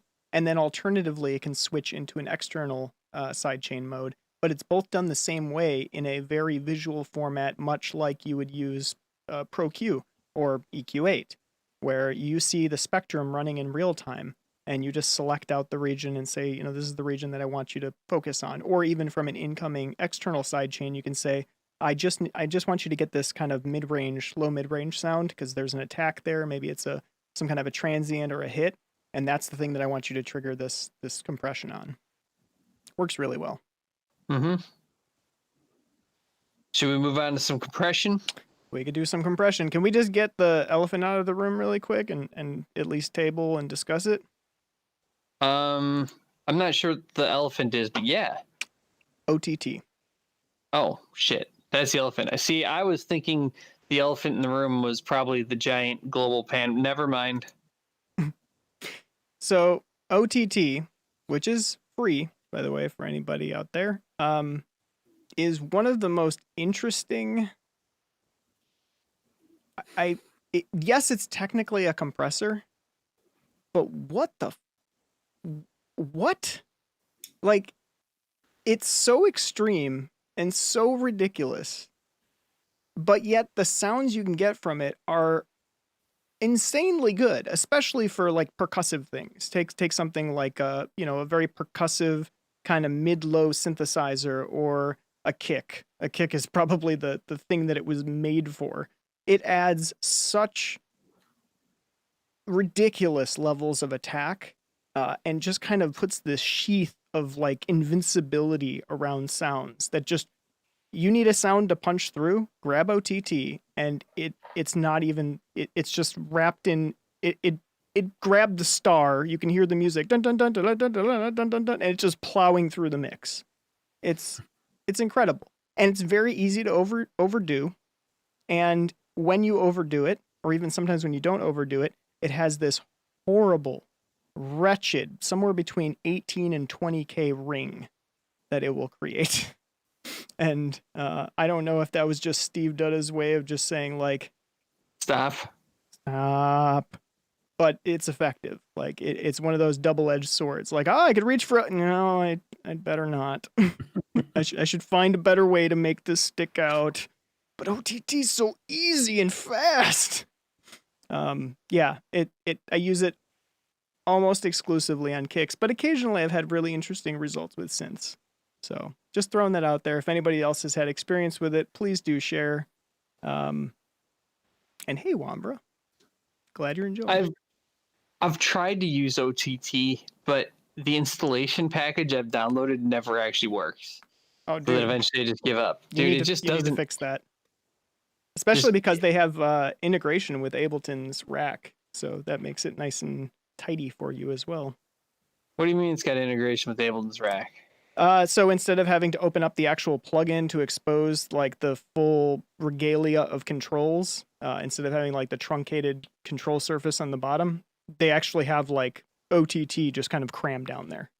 So that you still have your access to your high, mid, low, which is a very easy thing to miss, by the way, the high, mid, and low threshold controls, because it kind of just looks like background imagery of the meters, but they're actually functional things you can grab with your mouse and move back and forth to adjust the threshold. And yeah, what a crazy freaking compressor, though. Have you used Sausage Fattener? I have used Sausage Fattener. I did not find any useful use for it. I'm sure that people could. I have other things that I like to use for saturation. So, what are you using for compression, Neon? For compression, oh man, I gotta do a deep dive here. Try to pick maybe your top 5. Okay. For compression, for bus compression, probably the API 2500. Ooh. I got the UAD one. I picked it up on a sale. For drums, I love the DBX 160. Yep. Other compressors. I mean, the distressor. I mean, love the distressor. And I mean, other than that, I have used the FabFilter Pro C3. You get a good sound from it. Pro C is my that very much like Pro Q. It's the kind of do everything utility compressor. It doesn't have much of a sound. It's very clinical. It just does what it says on the tin, but it's so versatile and so powerful at what it can do. That's the one I'll reach for when I don't need to add anything to this. I have a task to do. I have volume management to do. I use the LA2A a little bit. I don't find myself using it too much, but Same. I use, and this is kind of towing the line here, but the 1176 I use a lot. But I mean, that's about it. It's not technically a compressor, but kind of those big three classic, if we're talking about the 160, the 1176, and the LA2A, the one that I would use the most out of those three is the DBX. I never got along with the other two, and I understand what it is that people like about them. I think as far as optical compression, I have to be cliche, like the Shadow Hills. Even if you just turn off the discrete side of it and just use the optical, it's so good. I got to play with it more because I do have the plugin Alliance. I had the bundle, but I actually bought it on that last sale for $30 or whatever. And me too. I need to play around with it more. I bought the red version. I didn't even know they modeled it and it's got Mogami gold and it's like, geez, it's going a little bit a little over the top. I don't know how much I believe them, but regardless, the end product, holy shit. It's that good, huh? It's real good. I don't think I even installed it. I got to install it. The optical it's slow and creamy and very predictable. And so when you just need to smooth something out, at varying levels, like it's really good at that. The discrete side is not super harsh. It's kind of the thing that you want from like a mastering compressor, just kind of that light touch, add a little bit more definition and dynamic. And then all of the kind of Brainworks bullshit that they throw on top, I think that's what ties it together. Kind of the mono maker, the dual mono processing, so you can process independent. Everything's kind of serially staged, and then it's got all the mid-side shit. Like, it just works really well.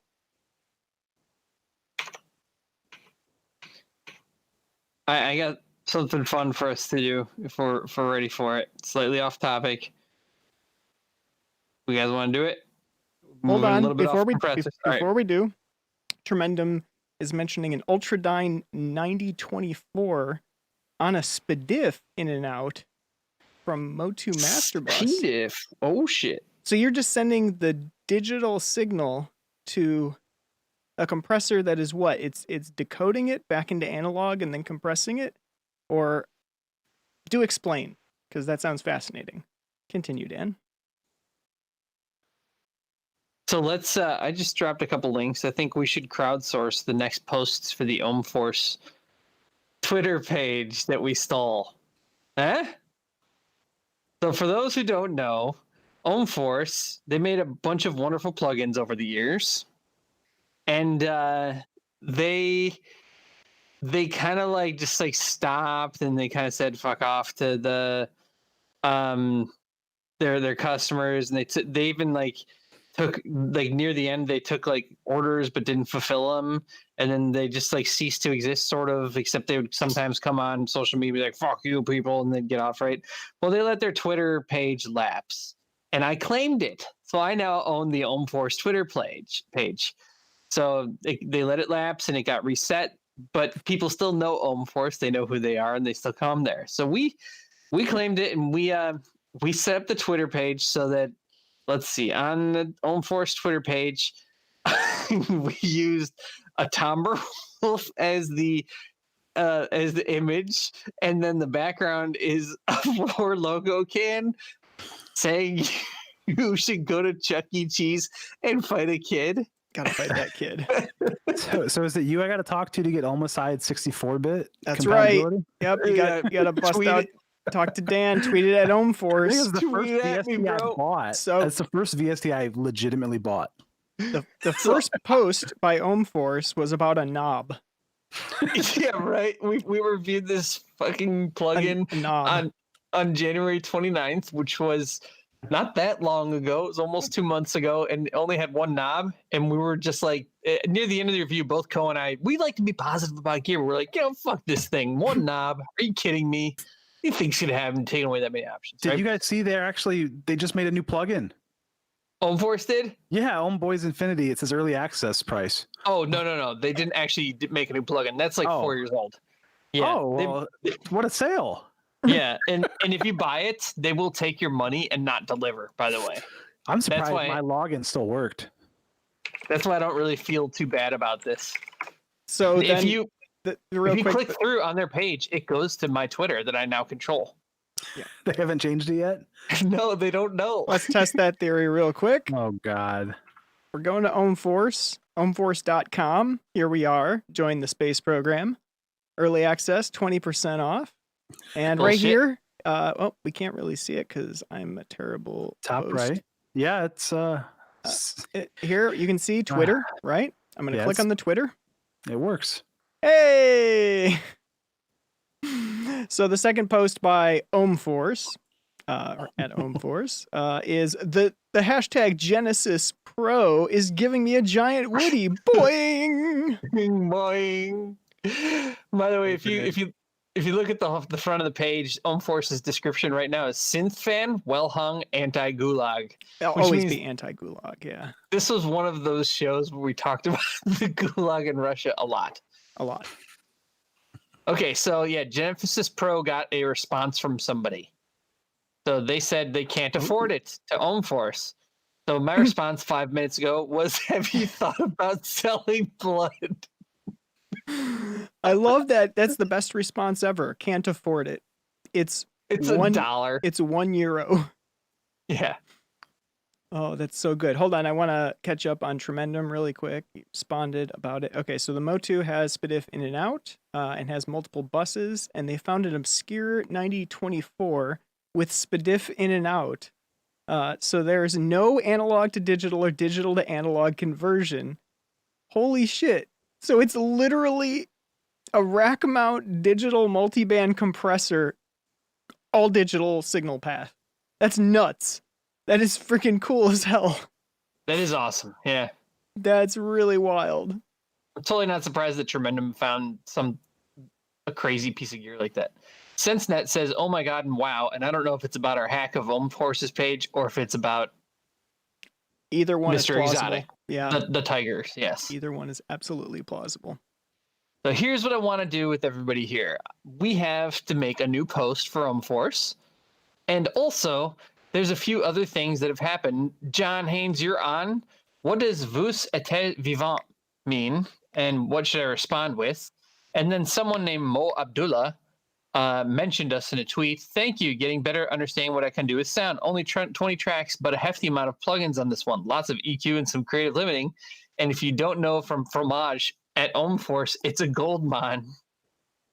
So what should I say to this person? How should I respond to this poor fool who is now about to get the full force of Say, response what from I us? do? Well, let's see. Hold on. Before we begin, Tine Schneck, let's see. Really cool Einschenk. that my suggestion of hashtag only one instrument got to be an at Music Weekly's challenge. So I naturally had to make a piece this week. It's me and the XLN Audio Studio Grand yet again. Hashtag film music, hashtag piano, hashtag thriller, hashtag action, hashtag composer. So this one's called Piano Piano by Tine Schneck. I know. Einschenk. I don't know. You're German. Why don't you know these things? I don't know. This person has the biggest duck face I've seen in a long time. I mean, that's some like 2010 duck face right there. That's a good inspirational pose, to be honest. It's whimsical, yet inspirational. All right. So do I feel bad if I really like say something to this person? Well, that, I'm gonna get to the drop. Hold on. All right. All right. Hold on.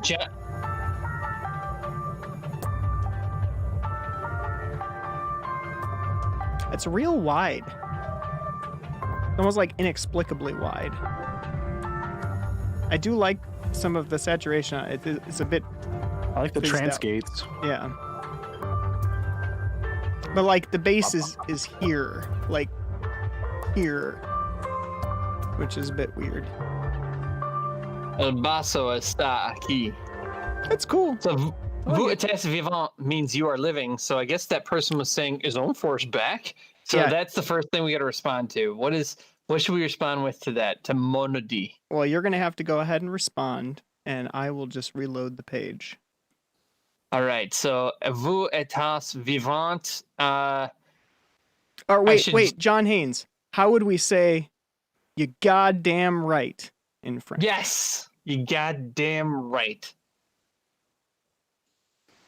Or maybe, The YouTube video how do you of say somebody saying "suck my balls" in French? No, it. no, Whoa. Sorry. no. Keep it neutral. I like Here. you goddamn right. Here, just post this. It's Heisenberg saying it. You're goddamn right. Oh, Okay. That's a good video. It's Drop that. it in our room. I'll totally do that. That sounds perfect, actually. All right. yeah, that's great.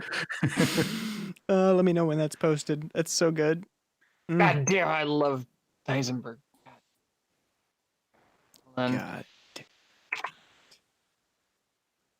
All right, so refresh, and it should be there now. Oh, all right. And just for good measure.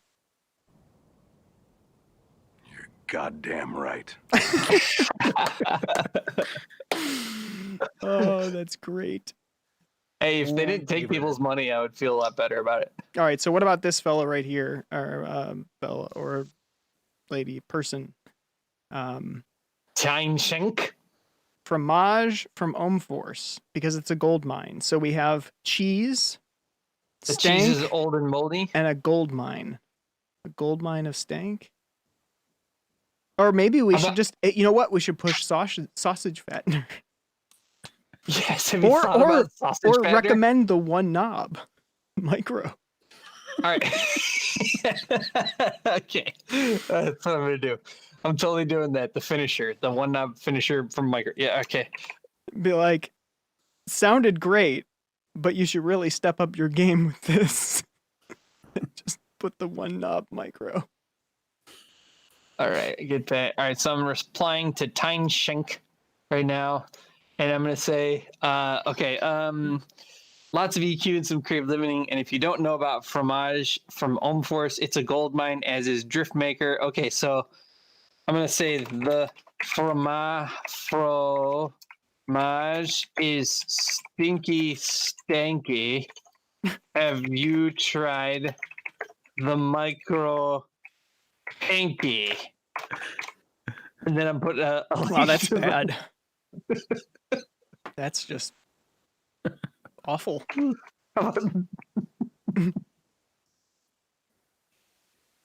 Yes. The fromage is stinky stanky. Have you tried the micro panky? Okay, that was pretty good.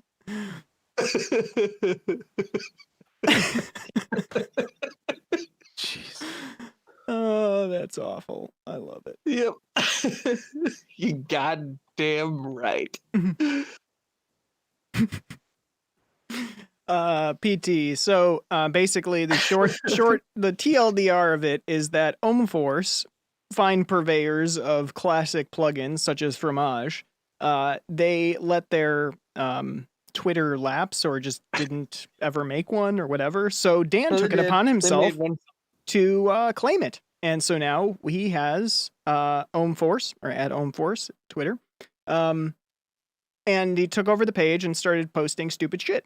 And now people are finally starting to engage with Omforce in a very social media kind of way. And he's carrying on the legacy.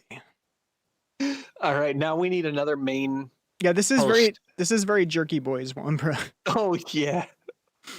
These guys are so totally not paying attention, and what are they going to do if they try to like come and get it out? 21st century. We should try to get verified.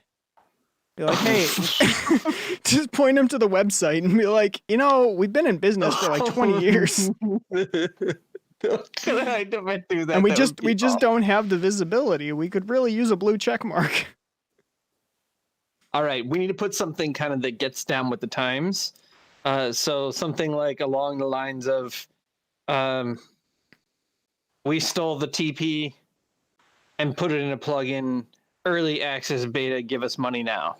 I'm like, no, that's not quite. So you don't want to push over the edge, because if you were to do something like, post about the virus C, for example, I think you're walking a fine line, and Jack Dempsey, is that his name? Jack Dorsey could lay down the ban hammer. And I want to keep this going as long as possible. Keep it fun, keep it playful and ridiculous. I mean, on the level of donating blood for €1 or the Tomberwolf. Like, these are all fantastic things. All right, so have you ever thought about what it would be like to put your signal through an air duster can coming 2025? No, that's not funny enough. The Heisenberg is better. The Heisenberg. Here we go.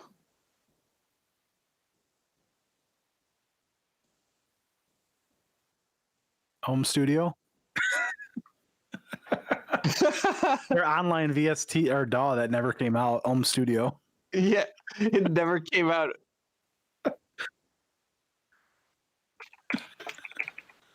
Coming soon. Oh man. Soon. 2029. Work from home. Our new work from home suite. Are we kicking yet? Has the Four Loco got you going? What other stuff is from 2010? You god damn right. And I'm gonna put. Okay, hold on. All right, English to French translation for you. Goddamn right.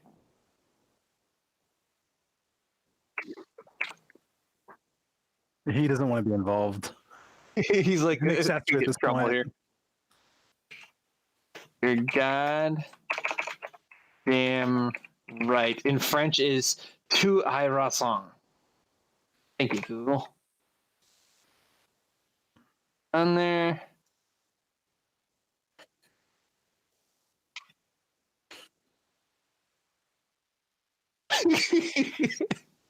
Should I use the link to the micro?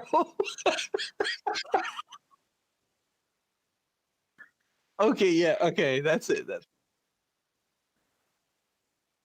It's two on the nose. All right, Yuhadiva, or should we go with really popular synth or? Well, no, Yuhi's. What's Yuhi's got? The cheese one. They've got like their free one. Oh, they had the one. They had some free ones. I was thinking about that earlier too. I thought it would be funny. I'm looking. Triple cheese. And triple cheese. It's a free plugin. It's called Triple Cheese. You had triple cheese. All right. I'm using that, but I'm going to use it in a slightly different way. Goddamn right, tu as raison. By the way, this is. It's got to be one of their first.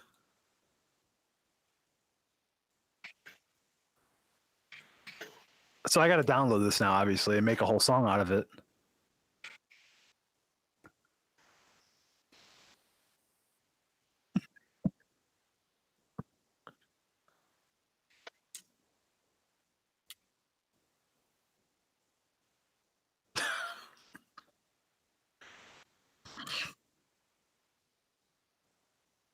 All right, I did it. It has been posted. Later, PT.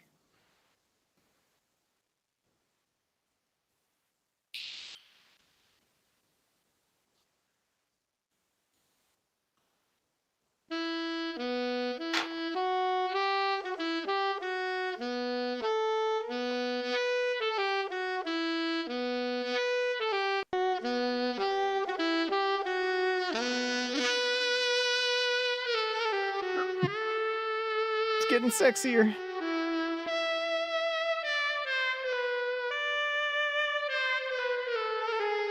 Let's wait for it. They're approaching like maximum sex level here. That sexy sax is so hot right now.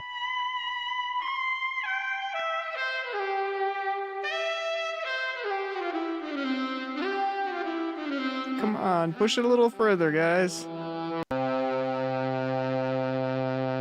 Oh, are they not We gotta going to give do you it? the foreplay first, man. They can't just. They're going far. Keep going.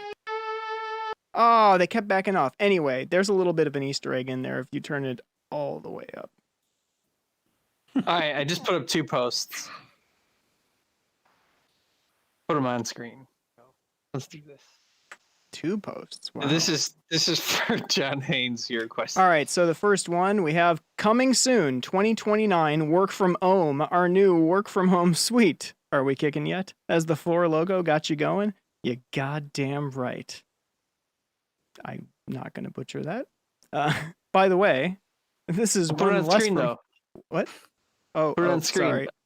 Yeah, that's right. This is one less fromage than quad fromage. Stinky, stanky, fucker. Triple cheese. Very good. And then for the next one, we have... I would rate this 1. 1 sex, 2 sex, 3 sex, quad from sex. From sex. The sensual sex for contact. Perfect. Oh, God. Yes. I really hope You're gonna that get they kickbacks find out. if anything sells from this account. Yeah, if I start helping the micro sell or something. Oh man, come at me, Brome, right? Bro. Because they took people's money and didn't provide product near the end, so I don't really give a fuck. That's pretty shady. And if you try to buy something from them right now, you don't get it. You can look on their Facebook page, and they even stopped like responding to people, and they got into fights with people, and they ended in a very kind of very shady way. So I don't really feel that bad about it. And that's all Stone Cold got to say about that. Yeah, I went with Stone Cold. I don't know why. It was awkward. All right, so we'll check back next week. Hopefully, at some point, like the OMForce guys try to start their own Twitter page and realize what we're up to, and they change it on the website. But honestly, it's been almost 2 months, and I gotta believe at this point that they just haven't like even checked their own website. They're like, oh, what year is it? 2020? Wait, there's a plague? What the? Hey, what's going on with their social media? Oh God. The last thing they said they're doing, leaving in limbo think about the fact that they tried doing an Homeboys early access beta plugin. It's a plugin. Who needs fucking early access for that, right? This isn't a game. But yeah, imagine like like you signed up for that and you paid money and it just never got finished. You'd be pretty pissed, right? Apparently it was a buggy piece of shit. John said that the address in Google is basically just an apartment.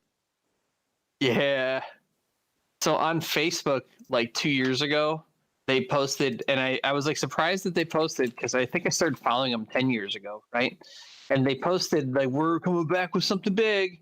And I was like, wow, this is wild. I was wondering, if you guys had just moved on and got jobs somewhere. And they do respond back with me like, yeah, we do have jobs at OMForce. It's like, sorry, my bad. You haven't released a new product in 10 years. Okay. My bad. Maybe we shouldn't be such biatches. Like they'll probably eventually start an OMForce official Twitter page if they ever decide to care. But right now they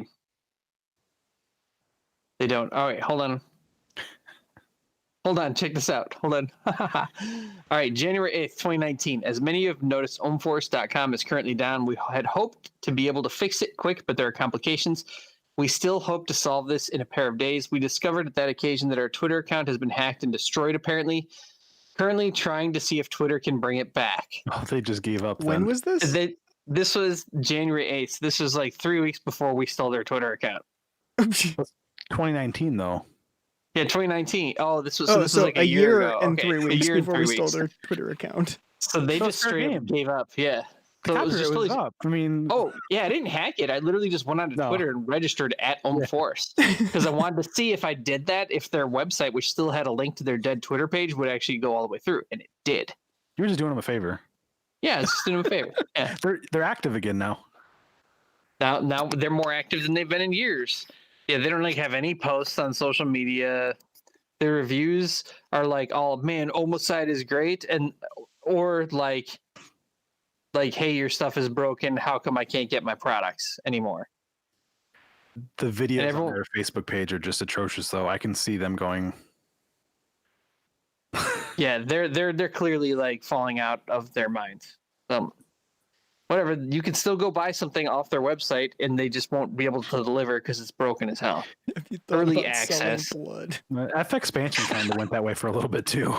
But Did they really? Yeah. Which one? No. I missed that. F expansion. They kind of. Aren't they cleaned- huge now? No, they bought Rolly, so they are. They did the Rolly keyboard, the C-board, or whatever it was called. But for a while, their F expansion was kind of. They're still around though.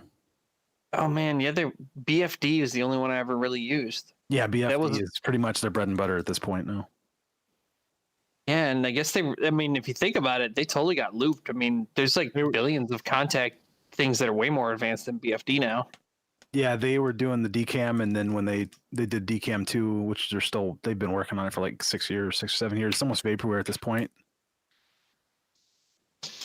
Yeah, well, I guess it all depends on if they're still taking people's money, you know? Well, at least they supply a cereal. I'll give them that. That's better than Home Force. I got a real axe to grind with anybody who takes money and doesn't provide product. If you're gonna shut down your company, actually do it. Shut it down correctly. Make sure your stuff's not broken. Keep checking your stuff if it's out there. That's how I feel about it. So real quick, This is hysterical. just as a preview to some other show that we may do in the future, we will do in the future. I wanted to hit on anybody's just kind of favorite or standout plugins that you just wanted to call out really quick. So one that I wanted to pop in while we were talking about Isotope, there is one plugin that they have that I've seen for a long time. It looks janky as hell. The UI is a little janky, but damn, is it good. And that is Trash 2. Trash 2 is basically like kind of the Neutron style chain of plugins, but for filtering and distortion and saturation. And it works extraordinarily well. It's got kind of built-in dynamics and filtering and mild EQing and a ton, like multi-stage distortion and saturation. Very, very cool plugin.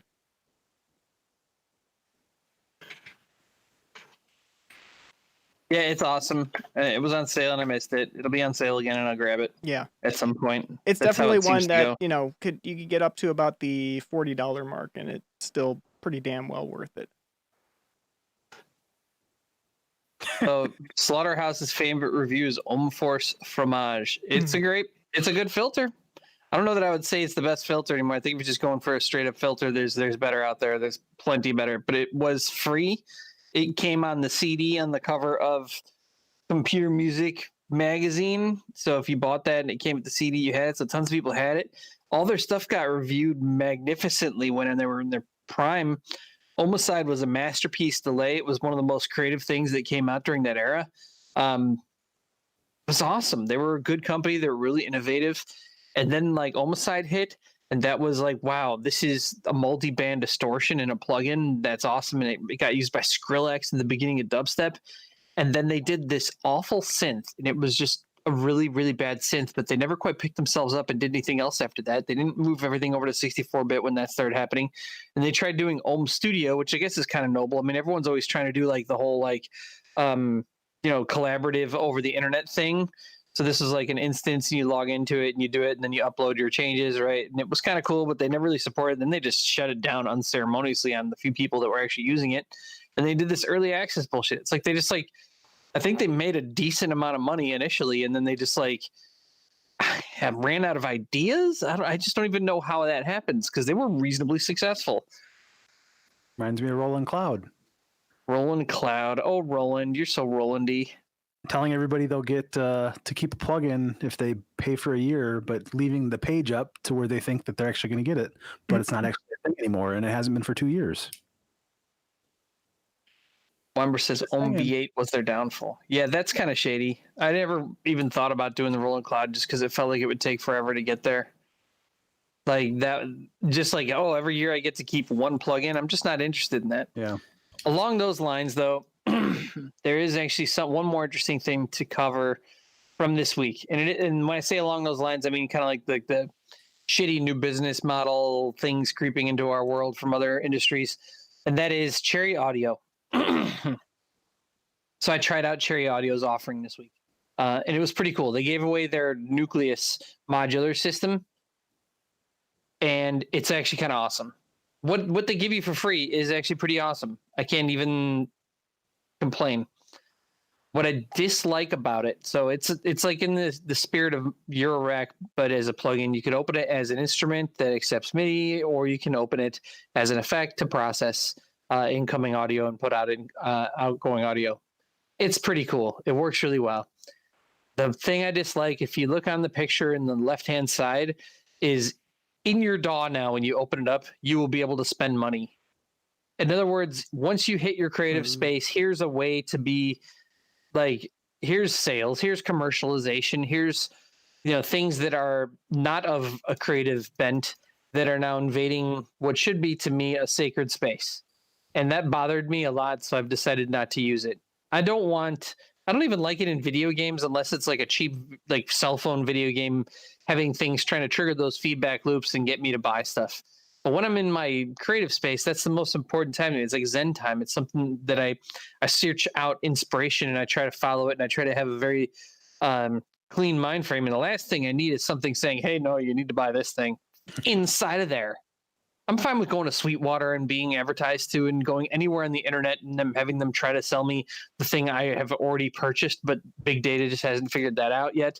I'm fine with all these things, but it really bothers me having it happen within the DAW. So it's, I guess, commendable they're giving away the Nucleus, but it just felt like they're doing it in a way to sort of seed future customers. Like they should have been giving it away to begin with, and maybe the whole time it was kind of nonsense. Unfortunately, based on that, though, it is pretty good software. If you're looking for an affordable modular solution, it does work. Yes, here we go.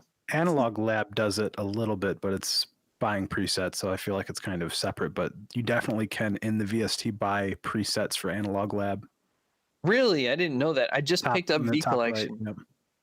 I didn't see that yet. I think in the V Collection 7, you get everything anyways, but they keep releasing new stuff, and they're like $8 to $17 for a preset pack. But gotcha. So maybe V Collection, you get it all, because Analog Lab is a pack-in often if you buy their hardware. Arturia's hardware allows you to get it. Arturia did do something. I'll post this as well. They did a little bit of a shady thing on take it, go. Yeah, so I saw this in the Gear-Splaining channel. Thank you for posting that. Reviews on Google of OhmForce software 4 years ago, 5 stars. A month ago, you have ignored my emails for weeks. You sold me a $100 product that doesn't work, and I've asked for a refund many times. Wow. 3 stars. Yep, that's about how they go right now.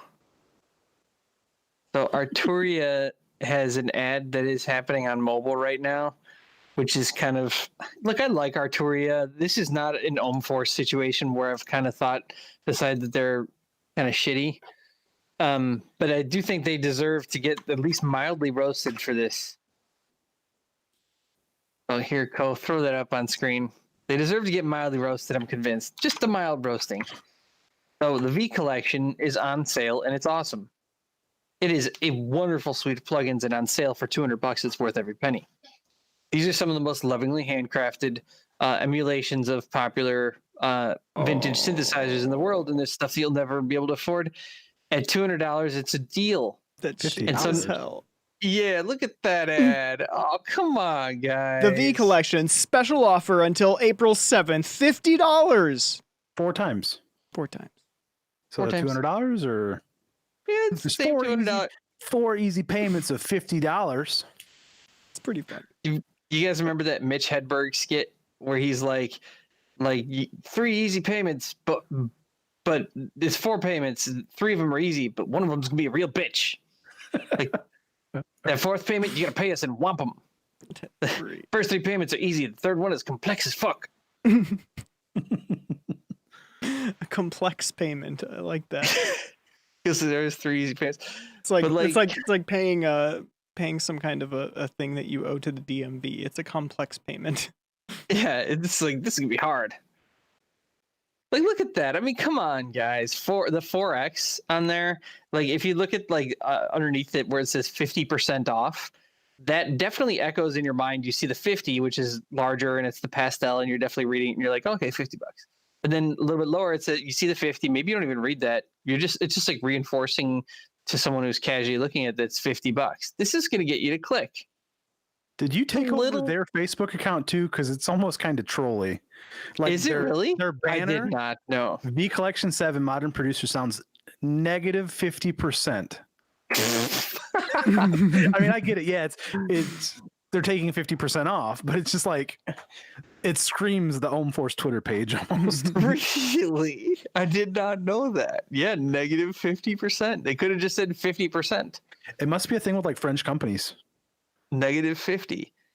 I understand if it was 45% off, you would say negative 45, or maybe you'd say 55. You know, there's different ways of expressing it there that maybe have a better impact, but like it's 50. If you just say 50% or negative 50%, it's the same thing. It's like a pulse modulating a square, you know? You go 50 one way, 50 the other way, it's the same thing, right? Like, why did they need to? So it's a little trolly, but this is still a better Facebook page than the piece of shit the Elm Force guys are running. Okay, at least this has like some professionally produced videos instead of some weird dude looking at a shitty cell phone camera and trying to rap. Your serial codes too when you buy their software. Yeah, their stuff has been updated to work with modern DAWs. And KeyStep Pro. I mean, come on. Yeah, a lot of people are really excited for that one. I'm not gonna get into the KeyStep Pro. I'm good, but if I played keyboards, I would. That thing's pretty awesome. My KeyStep does the like cold dead hands territory, so I think a KeyStep Pro might eventually work its way into my world, but I don't need it right now. I have enough toys. I'm good, but I could see the KeyStep getting bigger one day. It could happen. Or if they paint it black. Oh, he's got the black one. Well, the Pro is coming in white only, and I'm just like, I kind of want to wait.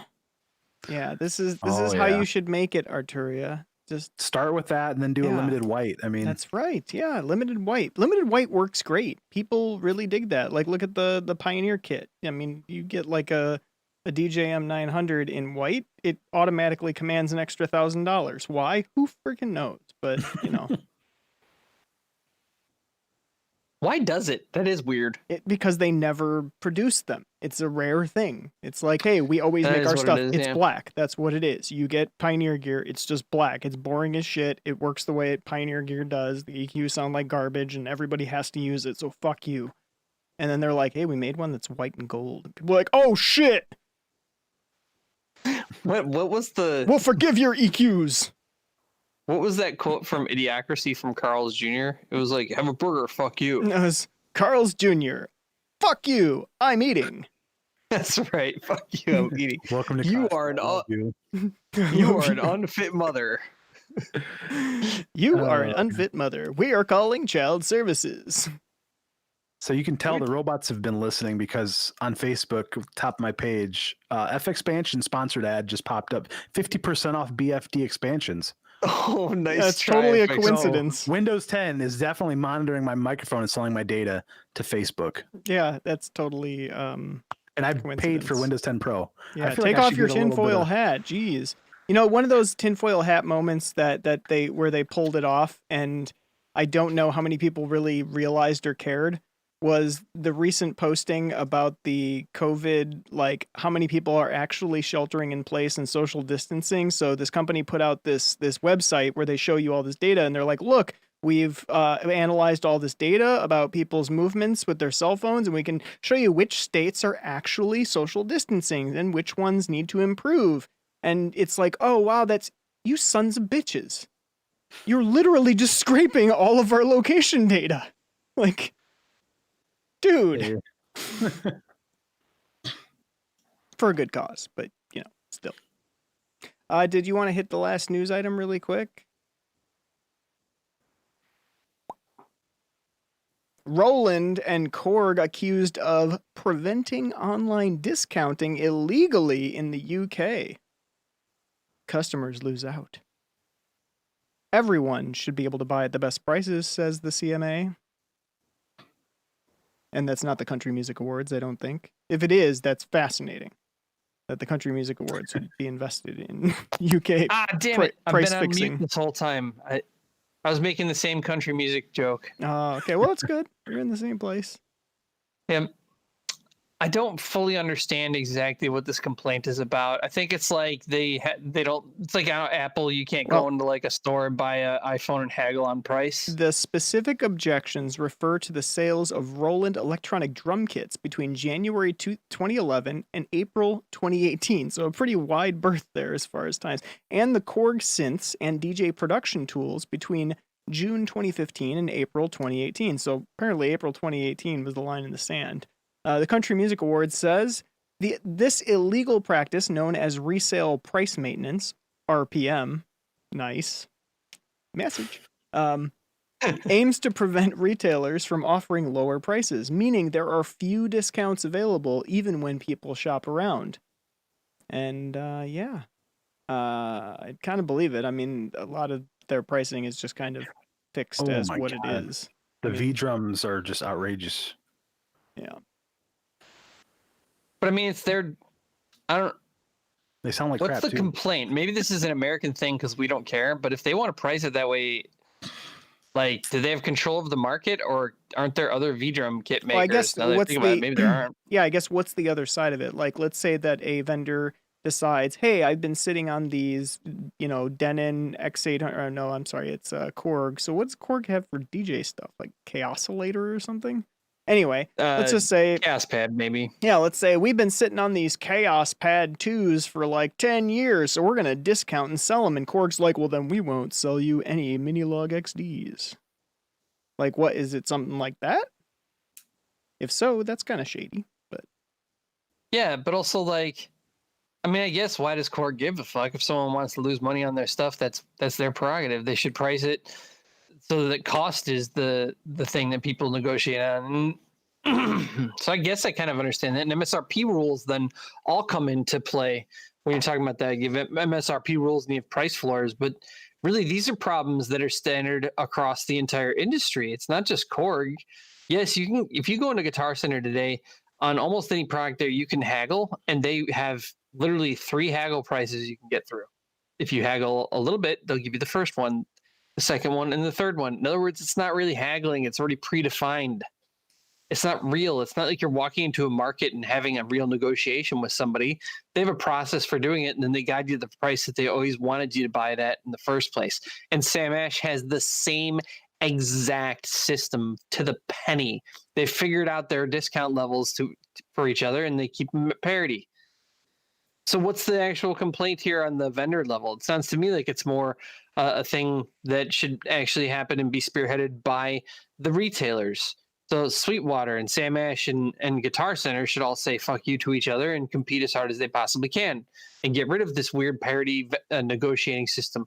The problem and the reason why they don't is because they're all short-sighted and no one wants to get rid of the other ones that would rather make sure that they protect their margins in the short run rather than drive up revenues in the long run.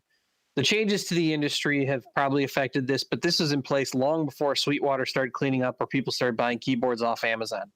So I can't imagine that any of these things are really as above the board as we think, but it mostly sounds like for pretty standard practices, Roland and Korg got caught with their hand in the cookie jar. Sorry, end rant. That's all I got. Anyway, with that, Neon, thank you so much for coming on. Appreciate it. I had a lot of fun. We're going to rate out now to Tremendum, and we're going to close out the night. For anyone still watching with us, we are working on identifying a day that may have a better cadence for Gear-Splaining. So stay tuned. We will figure that out over the next few days. which means we'll probably not be on next Wednesday, and we'll probably figure out our new day, land it, announce it, and put it out there at some point between now and then. So if you have any feedback about that, be sure to drop into the Discord to let us know what days will work for y'all. Yep. And that may affect some other things as well. Like, for example, if we push it to the weekend, I might move my jam to Wednesday. I don't know. We'll see. There's only finite days, and we need to make sure that we're all adjusting to each other so that we're able to give the best show possible to you guys, as well as we want to make sure that we respect other streamers, because what we're really here to do is to provide a place centrally once a week where we can get together and talk about music production, the people streaming, etc. So with that, we're going to sign off, flip you off to Tremendum Labs for what might be our last raid. Flip you off. See y'all in the flippity flap. Flipping and flopping.